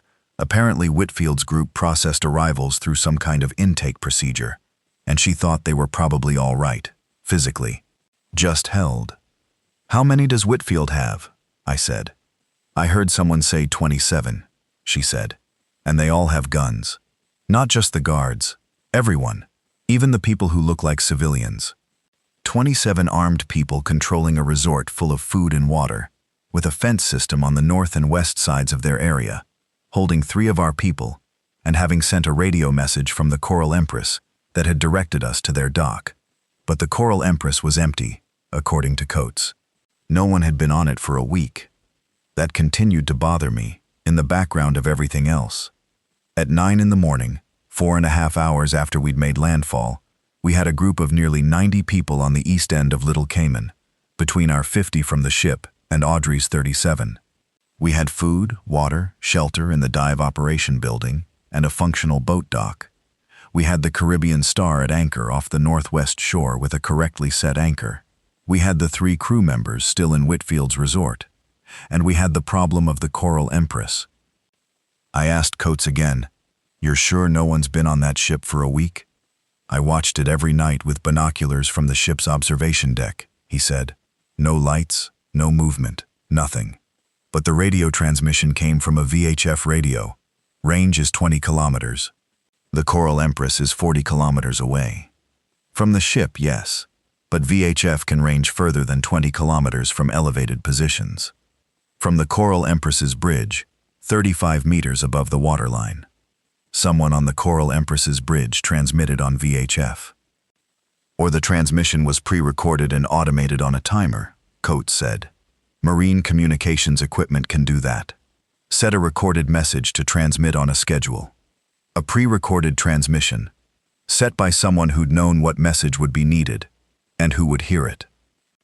Someone who'd known the Caribbean Star would be in these waters at around this time. Someone who'd known that survivors from the ship would need directing toward a specific location. When did the Coral Empress go dark? I asked Audrey. She thought. I first noticed her about 10 days ago. She was lit up then. Passenger ship lights, you could see her from the east end at night. And then about a week ago, nothing. She frowned. Same night we had a big electrical storm. I assumed the storm damaged her power system. Or she was intentionally powered down at that point, Coates said. To appear abandoned. By who? Brett said. Nobody had an answer to that. At 11 in the morning, Whitfield's man arrived at the eastern end of the island road. He came in a vehicle. The resort had an electric golf cart fleet. Alone. Unarmed as far as we could see. He asked to speak to whoever was in charge, which produced a slightly complicated pause, because the honest answer was that nobody was in charge in any formal sense. But practically speaking, Ford, Audrey, and I had been making decisions together for the past few hours. Ford went to speak to him. The conversation was 20 minutes. I watched from outside the dive building without being able to hear. Ford's posture throughout was controlled and upright. The posture of a ship's captain, which is a person trained to negotiate from a position of command, even when the command doesn't fully exist. The Whitfield representative was, from a distance, I couldn't read him precisely. Gestures that looked reasonable, nothing aggressive. Ford came back. He says Whitfield wants to talk. He says the 3 people from our group are fine. They're guests. They can leave whenever they want. He says he knows about Audrey's group, and he wants to propose a sharing arrangement, food and water from the resort, in exchange for the dive operations boats, and knowledge of the island's secure areas. He wants the boats, Brett said. Prominently, yes. Because with the boats he can reach the ship, I said. Yes. Ford looked at me. He also says he knows about the Coral Empress. He says there's a reason it went dark, and he says he'll tell us if we sit down with him. We talked about this for a while. Audrey thought it was worth hearing. Brett thought it was worth walking into very carefully. Coates said he wanted to come to any meeting because he had questions about the Coral Empress that only someone with specific knowledge could answer. I said we should hear him, but we should bring something to the meeting that Whitfield couldn't account for. Which is what? Ford asked. I looked at the pilot tender, tied up at the East End dock. Our ability to go back to the ship, I said. The Caribbean Star is the largest resource for miles in any direction. Whitfield can control the island's food stores. He can't control the ship. I thought about this. Unless we let him. At 2 o'clock in the afternoon, we met Whitfield. In person, at the main road junction in the center of the island, neutral ground. Audrey's suggestion. A place where both groups had to come in the open. His actual name was Robert Denny. Whitfield had been the alias he'd used to book the resort stay. He told us this himself, as the first thing he said when we sat down at the picnic table that someone had dragged to the road junction.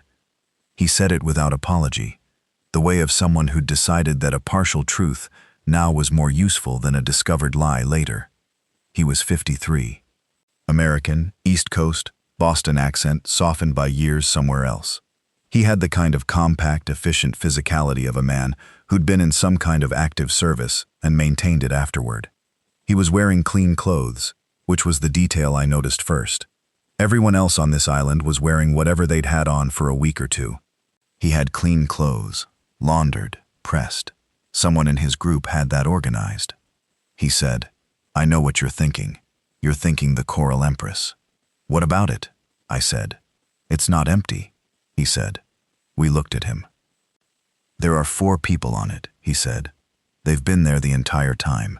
They went dark deliberately, took the ship off external power, ran on battery-only systems that wouldn't be visible from a distance.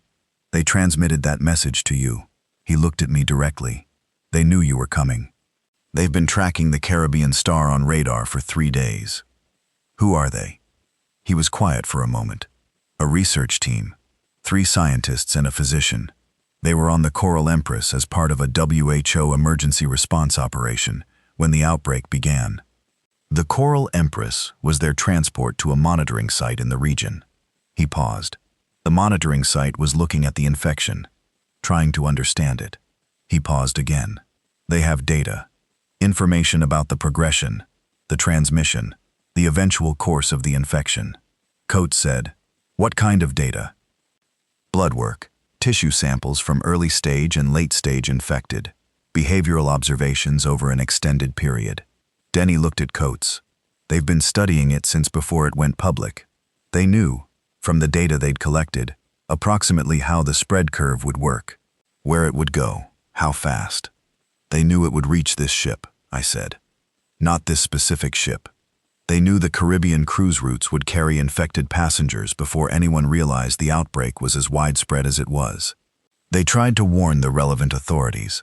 The authorities, he stopped. A slight compression of his mouth. The warnings didn't move fast enough. And the transmission to us? I said. Directing us to your dock. Yes. He said it without blinking. I asked them to. The 4 on the Coral Empress. I've been in contact with them since the first week. We established a communication protocol. When I identified the Caribbean Star's approach on the resort's radar, I asked them to transmit. I needed to get your survivors here, to this island, because I needed the numbers. For what? Because the information the WHO team has, the data about the infection, it's not going to help anyone if it stays on a dark ship in the Caribbean. He looked around the table. They need a way out, a way to get that data somewhere that can use it. And to do that, they need a ship. He let that sit. I looked at the water, at the anchor chain of the Caribbean Star, still holding. At the far horizon where, in daylight, the Coral Empress was just barely visible, dark and still. I thought about the engine room of the Caribbean Star, about the water coming in through the damaged emergency systems somewhere in the lower decks, about the infected on decks 7 through 22, moving towards sound, biting, spreading, about the woman in AMS-3 who'd died, about the 2 in AMS-3 who'd gone quiet. How do they get off the Coral Empress? I said. That's the question, Denny said.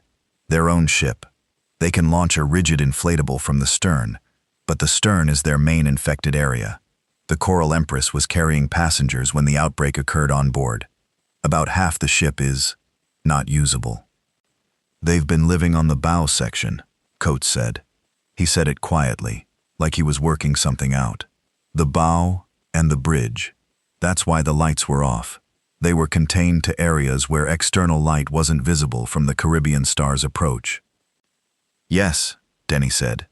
And the inflatable? Is on the port side midship, in the infected area. So they need someone to come to them, Brett said. Denny looked at him. From a vessel they can meet at the port bow. Yes. If someone came alongside the Coral Empress on the port bow, the team on the Coral Empress could transfer directly, without going through the infected sections. I thought about the pilot tender. Range on the pilot tender was sufficient. The Coral Empress was 40 kilometers northeast, 3 hours at full speed. The data they have, I said. What does it tell us about the infected? Denny said, from what they've shared with me, it tells us there's a progression, 4 stages. The infected in stage 1 are what you encountered on the ship. Mobile, aggressive, responsive to sound. Stage 2, slower, less reactive, starting to cluster in static positions. Stage 3, largely immobile, essentially no longer dangerous to anything that doesn't approach them. Stage 4, he stopped. They're still working out stage 4. How long between stage 1 and stage 3? Depends on the individual, on the original health of the person, the viral load at infection, several variables. But the fastest progression they've observed was 22 days. The slowest in their data set was 47. I thought about the infected on the ship. The ones I'd seen in the cold room on Deck 2. The ones in the Deck 7 corridor. The ones in AMS 3. The ship had been carrying infected for... The first reported incident was Thursday morning. It was now Sunday morning. 3 days. Minimum 22 days to reach stage 3. That was 19 more days. The Caribbean Star isn't accessible for 19 minimum days, I said. Yes, Denny said, which is why I want your people, your pilot tender, and whatever other watercraft Audrey's group has. I want to bring the WHO team off the Coral Empress, and I want to establish a working base on Little Cayman that can hold for the 3 weeks. Using your food stores, Ford said. Using everyone's food stores. Shared. He looked at Ford directly. I understand why you're skeptical. I've been running this operation. He paused. There are things I've done here that weren't clean. The 2 crew members from your ship. I held them for 4 days because I didn't know what I was dealing with when they arrived. That was wrong. I'm telling you that clearly. Ford looked at him for a long time.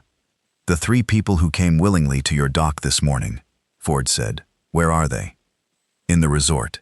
They can leave now. I had someone go to tell them the situation. Ford looked at me. I thought about what we had and what we needed and what was true and what wasn't. I thought about Price in the engine room, about Harold Price's daughter Sari in Cardiff, who was a nurse, about what the WHO data on this infection might mean for people like Sari, if it got somewhere that could actually use it. I thought about Ellie in Bristol, not thinking past the hope, just the hope. Get the WHO team off the Coral Empress first, I said. Then we talk about everything else. We went to get them that afternoon. The pilot tender, the 2 dive boats from Audrey's operation, and a rigid inflatable from the dive-op dock. 4 vessels in loose formation, heading northeast across a flat Caribbean afternoon. It took 2 hours and 40 minutes, not 3, because the conditions were better than I'd estimated. The Coral Empress was a large vessel, not as large as the Caribbean Star, but significant. She was dark and quiet as we approached, sitting very low in the water.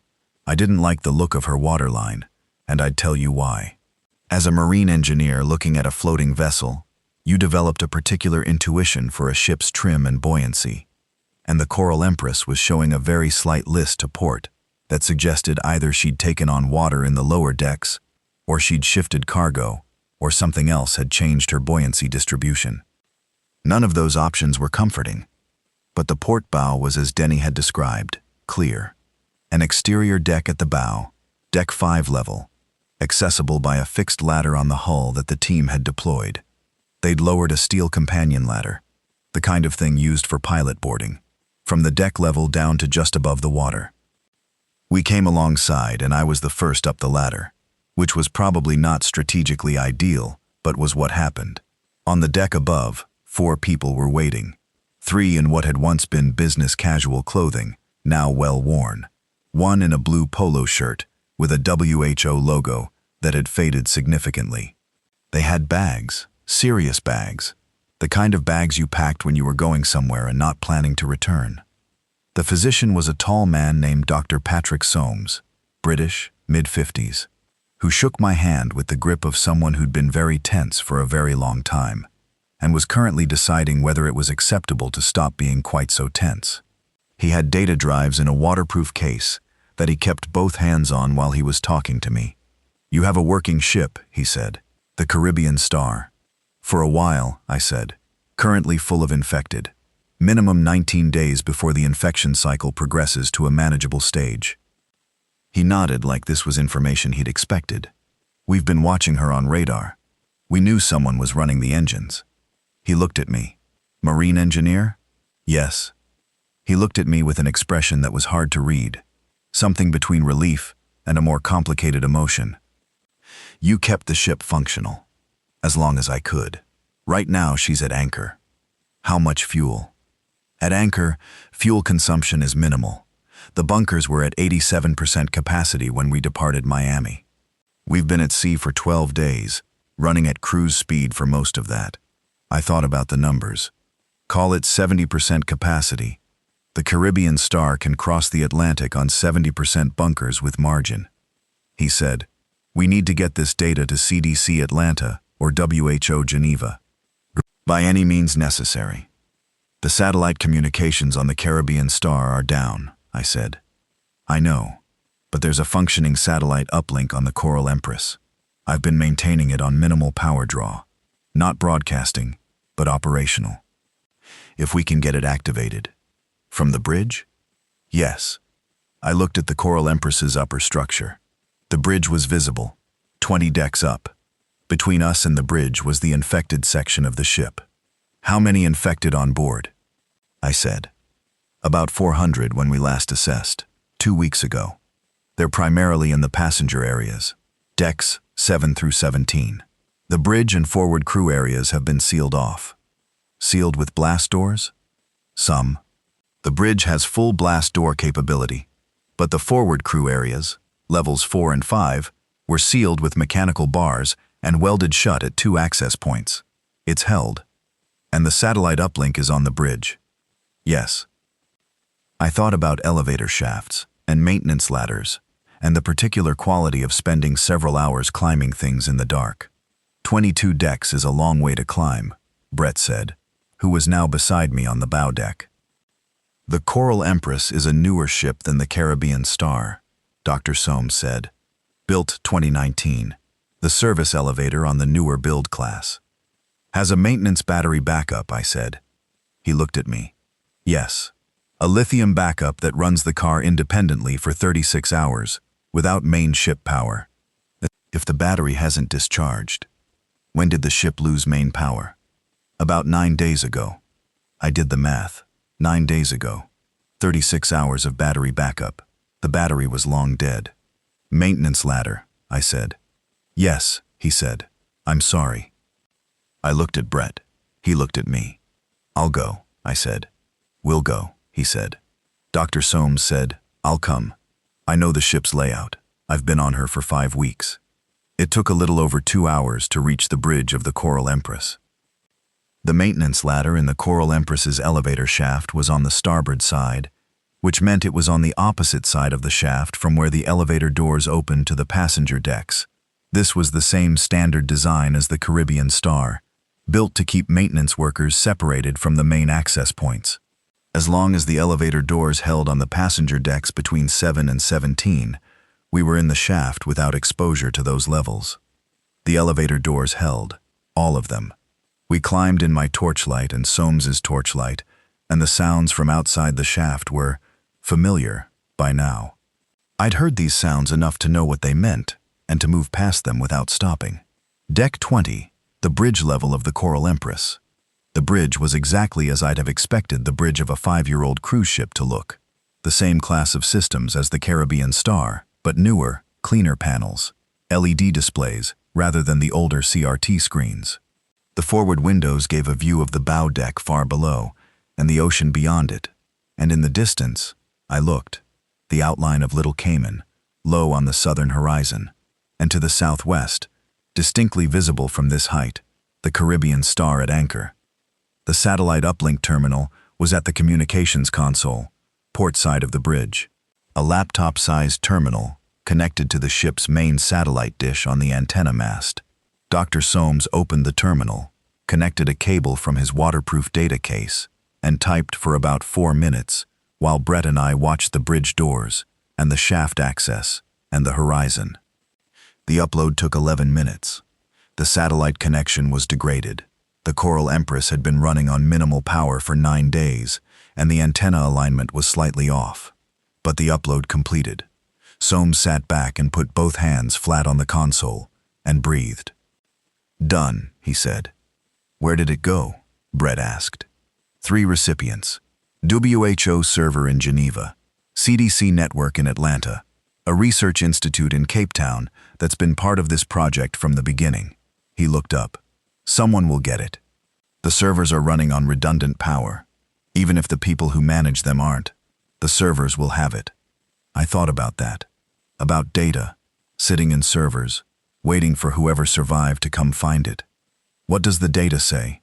I said, in plain language. He looked at me. In plain language, the infection progresses in 4 stages. Stages 1 and 2 are dangerous. Active transmission, mobile infected. Stages 3 and 4 are not dangerous.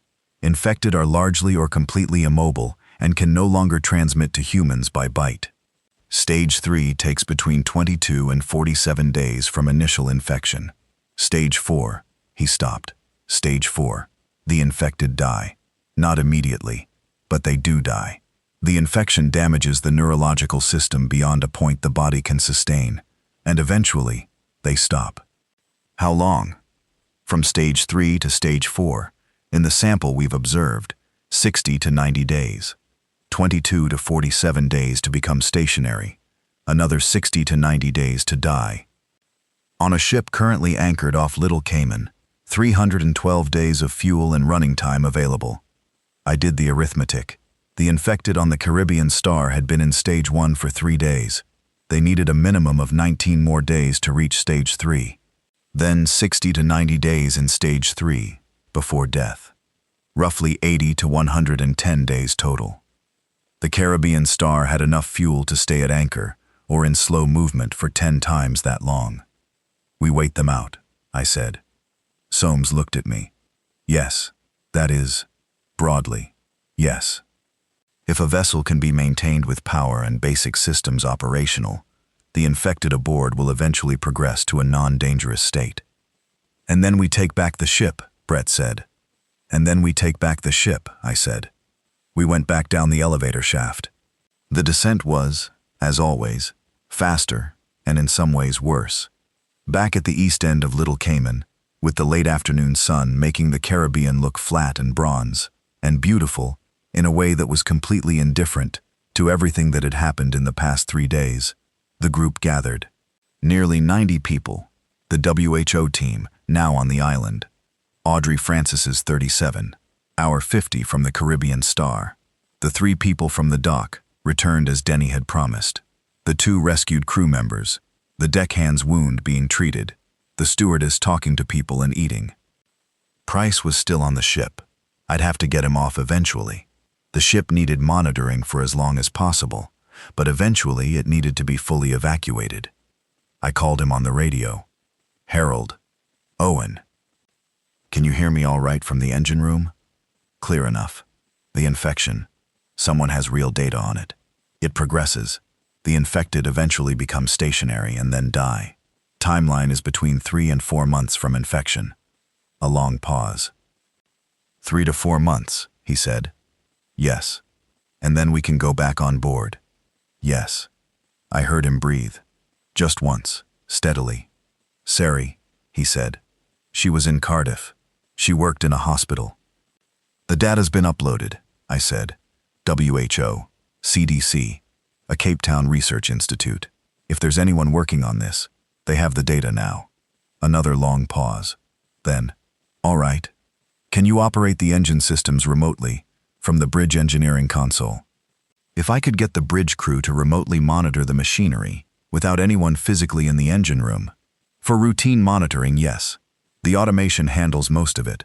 Someone would need to be on the phone for emergency decisions, but that could be me, from... He stopped. From the island? From the island. We set up a remote monitoring station using the Coral Empress's satellite equipment. The engine room has satellite-linked monitoring built in, with the right connection. Who's going to set that up? I thought about Dr. Soames's communications equipment, about Tommy Erickson, who'd been a fast and practical problem solver every time I'd asked him, about 2 days of work with whatever electronics the combined group could provide. It'll take a couple of days, I said. But yes. Get me off this ship first, Price said. Tomorrow morning. He said, Owen, the shaft alley hatch, about 30 minutes ago. I waited. It opened again, he said. Something came through from the bilge spaces. I heard it in the shaft alley. It wasn't moving toward the engine room. It moved away, forward, toward the aft fuel management room area. The fuel management room is sealed, I said. Coates's compartment, Philip's compartment, has a heavy hatch. I know, but it's moving around in the spaces, and I can hear it. He was quiet. That's all. I just Wanted you to know. I know, I said. Come forward to the fuel management room side of the engine room, away from the shaft alley hatch. Barricade the connecting door from the inside if you can. Already done, he said. I moved 2 equipment crates against it 3 hours ago. He'd already been managing it. I'd been sitting on an island telling him things he'd already handled. Get some sleep, Harold, I said. You get some sleep, Owen, he said. You sound awful. I probably looked worse. Night came. The Caribbean kind, which came down fast and warm and complete. The stars appearing in a long horizontal cascade from east to west as the sky darkened.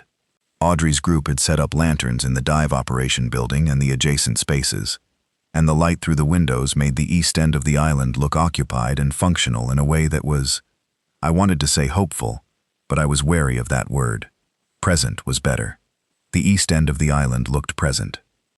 I sat outside on the concrete of the boat ramp with my back against one of the dive boats pulled up on the ramp, and I ate whatever Audrey's cook had made, rice and tinned fish, which tasted extraordinary after 3 days, and I looked at the Caribbean stars' lights reflected in the water.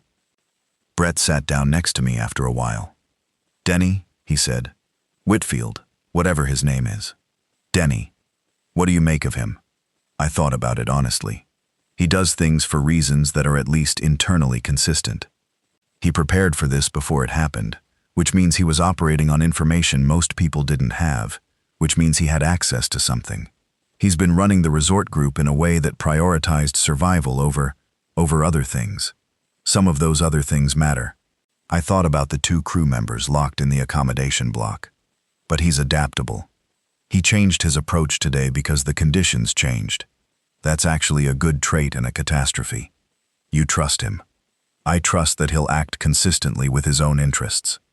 And right now, his interests are the same as ours. I looked at the water. Ask me again in a week. We were quiet for a bit. The ship, Brett said. 3 months. More or less. And then we go back on board. Yes. 90 days on Little Cayman, with 90 people and however many cans of chickpeas. There's also an operational dive operation infrastructure, I said. Working generators. 2 dive boats plus the ferry. A reef system that's one of the most productive in the Caribbean for fish. I thought about Audrey Francis's 22 years of local knowledge, and a marine biologist who apparently has some relevant skills. Brett looked at me with the slightly, not quite a smile expression he'd been deploying at intervals throughout the past 3 days. You've got a plan. I've got a direction, I said. Plans are what engineers make when they know what the constraints are. I don't know all the constraints yet. Fair. I ate the last of the rice. It was good. I hadn't eaten properly in a very long time. Ellie, Brett said. He'd heard me mention her once in passing, earlier in the day. Your wife.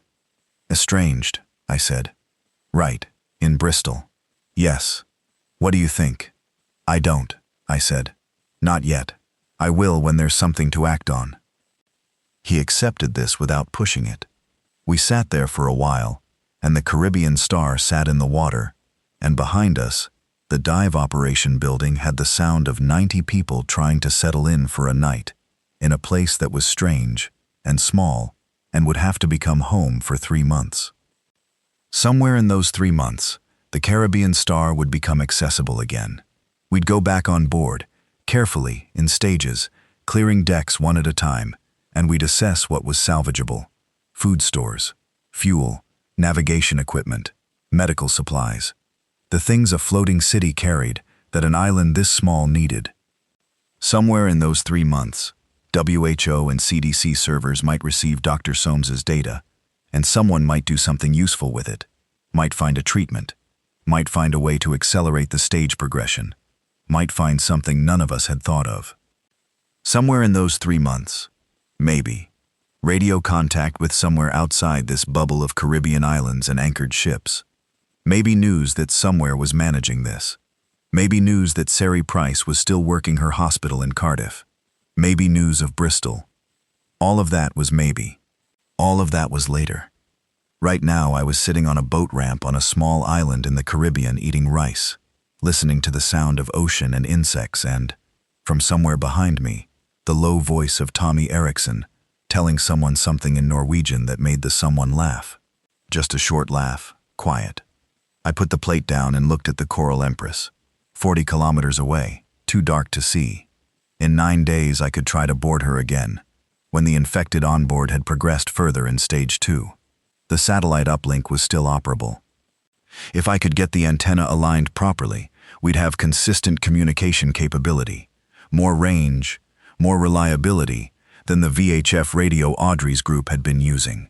The question of who had set the automated transmission to direct us to Denny's dock was still unanswered. The 4 WHO researchers hadn't said it. They'd transmitted the message Denny had asked them to send, but the automation, the thing that Coates had hypothesized, the timer-triggered broadcast, that was something else. Someone had set that up before going dark. Someone who'd known what message would be useful and when. I thought about the fuel management room on the Caribbean Star, about Coates's supplies, his water bottles, his carefully stocked medical kit. He'd been preparing for 9 days.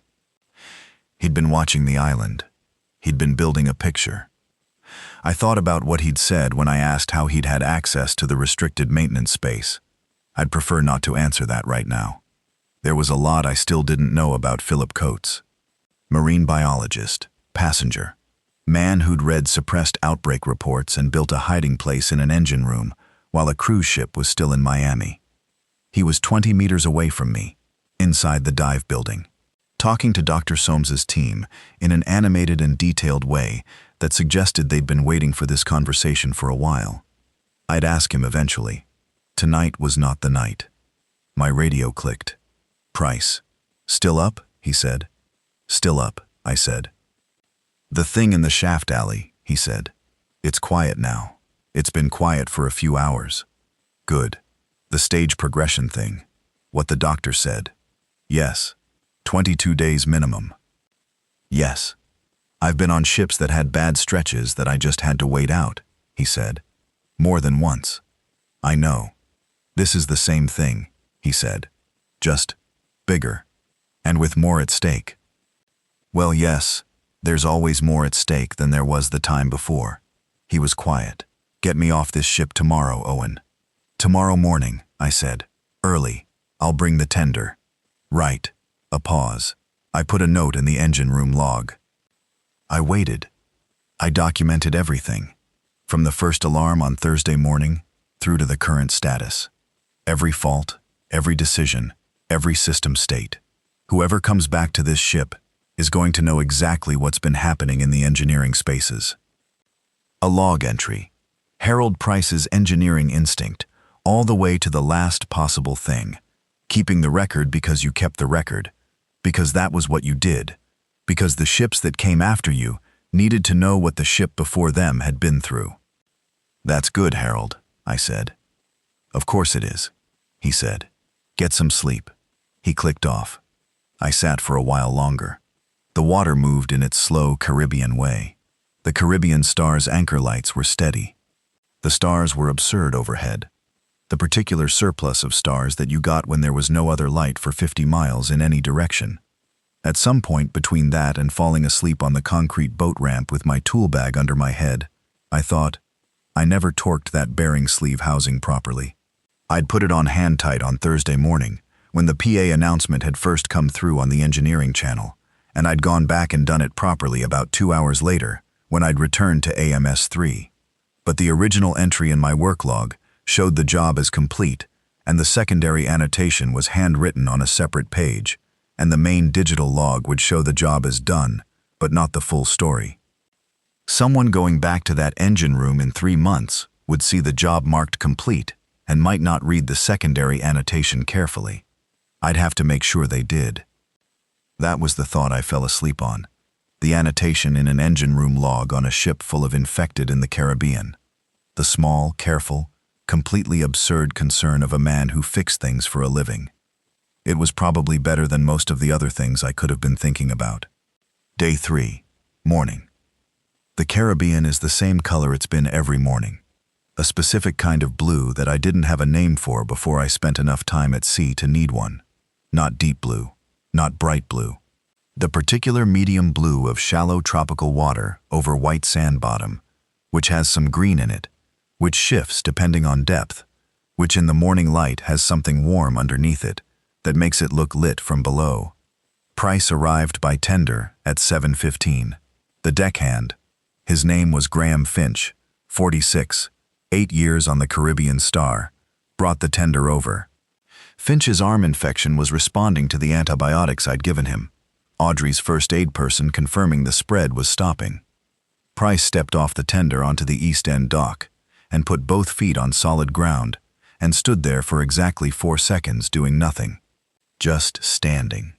Then he picked up his bag and walked up the dock toward the dive building. "Harold," I said. He stopped. "You want coffee?" "Desperately," he said. We got coffee. Audrey's group had real coffee. The island had a modest supply at the local store that they'd collected in the first days, and it was a finite resource, and we were using it carefully. But it was morning, and Price had spent the night in a running engine room on a ship full of infected, and he was getting coffee. He sat at the picnic table outside the dive building and drank the coffee, and looked at the Caribbean Star, and didn't say anything for a while. After a bit, he said, "She'll hold. The anchor, yes, for a while. The engineering too. The automation can run unsupervised for weeks with routine parameters. The fuel management system self-adjusts. The cooling system," he thought about it. "The cooling water heat exchangers will foul in this Caribbean water if we're not moving. About 3 weeks before the fouling becomes a capacity issue. We'll need to flush the system. From the island, via remote monitoring, or go back on board briefly and flush it manually," he thought. "In a full protective setup, something the infected can't bite through, with the right route planning." 3 weeks, I said. "Give it 3 weeks, and we revisit." He nodded. "The cargo hold refrigeration will stop, of course. Any perishable food stores will spoil. But the dry goods, the canned goods," he looked at me. "The dry goods store on deck too." "I took what I could," I said. 4 pallet truckloads. "There's 3 times that's still there," he said. "I know. In 3 weeks, if. In 3 weeks, yes, if things are different enough." We sat quietly for a bit. The morning was doing its Caribbean thing, building warmth, the light going white rather than golden as the sun climbed. The insects in the brush behind the dive operation were making their morning sounds. Tommy came over with a plate of food, crackers and tinned fish, the particular breakfast of people who were eating what was available and not complaining about it, and sat down with us. He was still tired, still showing the specific look of a 22-year-old who'd experienced something that would require several years of subsequent ordinary life to fully process. But he was functional. More than functional. He'd spent the previous evening helping Audrey's group with the fence line assessment, which had required walking a kilometer of the island's perimeter in the dark, which was something he'd done without being asked. "The fence on the north section," he said. "It's holding. 2 of the early stage ones got to within about 5 meters of it last night. They didn't try to get through, just stood there for a while. And then moved off eventually," he thought. "They followed noise. One of the lanterns was flickering. The bulb was going, and they moved toward it. When the lantern stabilized, they kind of lost interest. Exactly what we'd been told.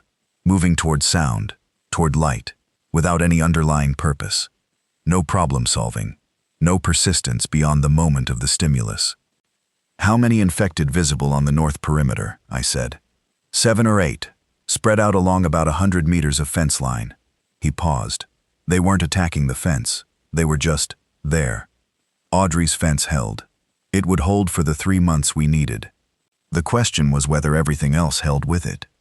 Denny came to the East End at mid-morning with 2 people from his group. He came in the golf cart, down the central road, and he stopped at the entrance to the East End fence line and waited to be let in. Audrey's people let him in. He came to where Price and I were sitting with Dr. Soames, who'd been talking to us for an hour about his data set and about what the progression data meant in practical terms. Denny sat down. He had a notebook. He opened it. "Resource inventory," he said. "The resort. For the island group combined." He read us the numbers. Food stores, substantial. The resort had been stocked for a full season of operation and had only been running for 3 weeks since the outbreak. Water. The island's desalination plant was running on the resort's generator system. Fuel. The generator fuel tanks had about 60 days of capacity at current consumption. Medical. Limited. The resort's first aid was tourist standard. Ammunition for the firearms in his group. He was specific about this, which I gave him credit for. Sufficient for defense, but not unlimited. Dr. Soames's team contributed. The Coral Empress's satellite link. Once we could optimize it. Months of infectious disease data. Pharmaceutical supplies the team had been carrying for the research operation, including broad-spectrum antivirals that might not affect the main infection, but would help with secondary infections and injuries. Audrey's contribution, local knowledge, the fishing operation, the dive boat's range, the ferry, and the East End fence line, which was the only proven secure perimeter on the island. My contribution, the Caribbean Star, sitting at anchor with approximately 100 days of infected aboard and 3 months of waiting before it was accessible. And inside it, when it was accessible, enough supplies to support several hundred people for a year or more.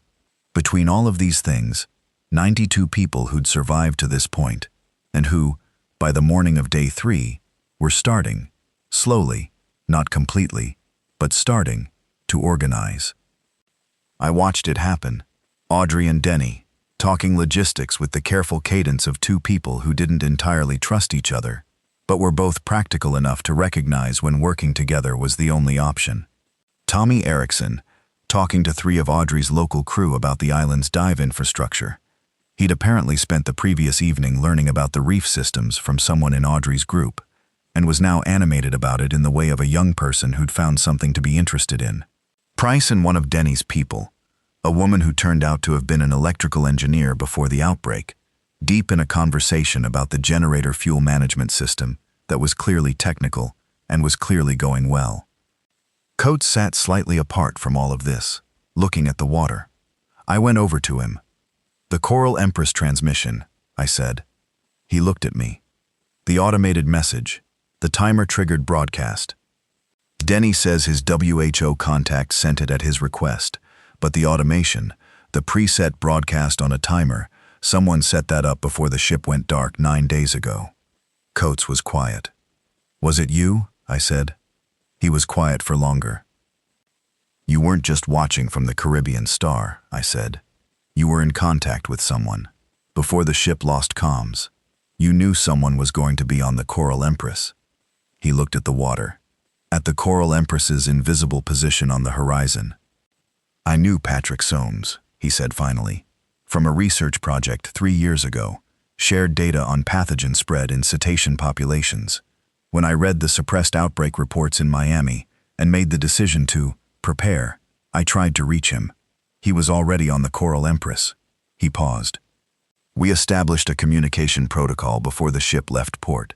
If the Caribbean Star made it to the Eastern Caribbean, and if the situation was what we both thought it would be, I would signal him, and he would transmit the directed message to guide the Caribbean Star's survivors to the most viable location. You chose Little Cayman." Soames chose Little Cayman, based on his team's assessment of the island's characteristics: small population, low mainland connection probability, viable food and water independence. "And Denny, you knew about Denny?" "Not his name. I knew someone with specific knowledge had preceded us to the island. I'd seen evidence through the binoculars. The organized fence line appeared too quickly to have been built by unprepared survivors. Someone had prepared." "And you didn't tell us." "I told you what I knew when I knew it and when it was useful." He turned to look at me. "I wasn't hiding anything malicious. I was managing information in a situation where wrong information could cause wrong decisions. I thought about this. It wasn't wrong. I'd done the same thing. Told Price what he needed to know when he needed to know it. Told Ford what was relevant to the decisions he had to make. The WHO data," I said. "The upload. Did you know it was on the Coral Empress?" I suspected. Soames had mentioned his research data set before we lost comms. When I made the connection between his presence on the Coral Empress and the suppressed outbreak data I'd read, The inference was, he stopped. Yes, I suspected. Why didn't you tell us before we went to the ship? He looked at me directly, because if I'd told you a WHO research team had a data set that might be the most important collection of information about this infection in existence, you might have made different decisions about priority, decisions that prioritized reaching the data over safety. He paused. I thought it was more useful to reach the team and learn the whole situation before framing what they had as something to be protected above everything else. I sat with this. Are you always this calculated? I said. I study disease transmission in populations, he said. Calculated is the only thing that's useful. And yet you stayed on the Caribbean Star for 9 days in a maintenance space. Yes, that's a significant personal risk for someone who's calculated. He was quiet for a moment. I was also frightened, he said. For the first 4 days, I was extremely frightened, and mostly survived on fear and tinned sardines. The calculation came later, when the fear settled into something I could work with. I almost smiled. I caught it. Tinned sardines. You stocked tinned sardines. I stocked what was available, he said, slightly defensive. The supply corridor had a significant volume of them. I know. I took several cases myself. He looked at me. Then he looked at the water. Then he said, We're going to be on this island for a long time. About 3 months. And then we take back the ship. Yes. And then we see. I stood up. Get some food, Philip. There's rice left from this morning. He went to get food. I went to check on Price, who was eating crackers and explaining the Caribbean Star's cooling water system to the electrical engineer from Denny's group with a level of detail that she was clearly finding both exhausting and necessary. Day 3 of, however long this was. The anchor chain of the Caribbean Star moved slightly in the morning current, a slow arc in the blue water, and the ship sat there being enormous and full of everything we were going to need and not available to us yet. And that was a fact we were living with. The island was being organized around it. People were figuring out where they fit. Audrey was talking to someone about fish traps, the kind of passive food collection that you set and checked, which reduced the fuel consumption of active fishing. Denny was showing Ford the resort generator setup, which Ford was inspecting with the expression of a man who would find the faults and had opinions about the ones he found. Soames's team were eating and sleeping, which they needed desperately. Tommy was looking at the boat dock with the particular expression of someone who was about to propose something. Brett came to stand next to me, looking at the Caribbean Star. There are people still on that ship, he said, in their staterooms. Some of them, alive. Yes, I said, there will be. In 3 months, we go back on board. Yes. And we find them. I looked at him. He wasn't asking it as a question. He was saying it as a statement of intent, which is something slightly different. Yes, I said. We find them. He nodded. Just once. The morning moved on. The Caribbean Star stayed where it was. The infected on Little Cayman, somewhere to the north and west, behind fences and brush, did what they did. The Coral Empress sat invisible on the horizon, holding its secrets in whichever compartment still held water. On the east end of the island, 92 people got through day 3, and somewhere in a hotel stateroom on the Caribbean Star, locked from the inside, on a middle deck between the dead elevators and the thumping in the corridor, someone was still alive. Still waiting. Day 3 of waiting. And they didn't know yet that there was a reason to keep waiting.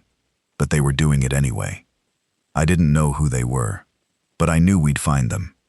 3 months from now. On a Thursday, in August, a ship stopped in the middle of the Caribbean. By the following Tuesday, 87 days from this morning, the infected on that ship would begin to be still. 87 days. I wrote it in the margin of the squared paper plan I still had in my chest pocket, next to the handwritten deck diagram of the Caribbean Star's service routes. I put it back in my pocket. The coffee was gone. Time to figure out what came next.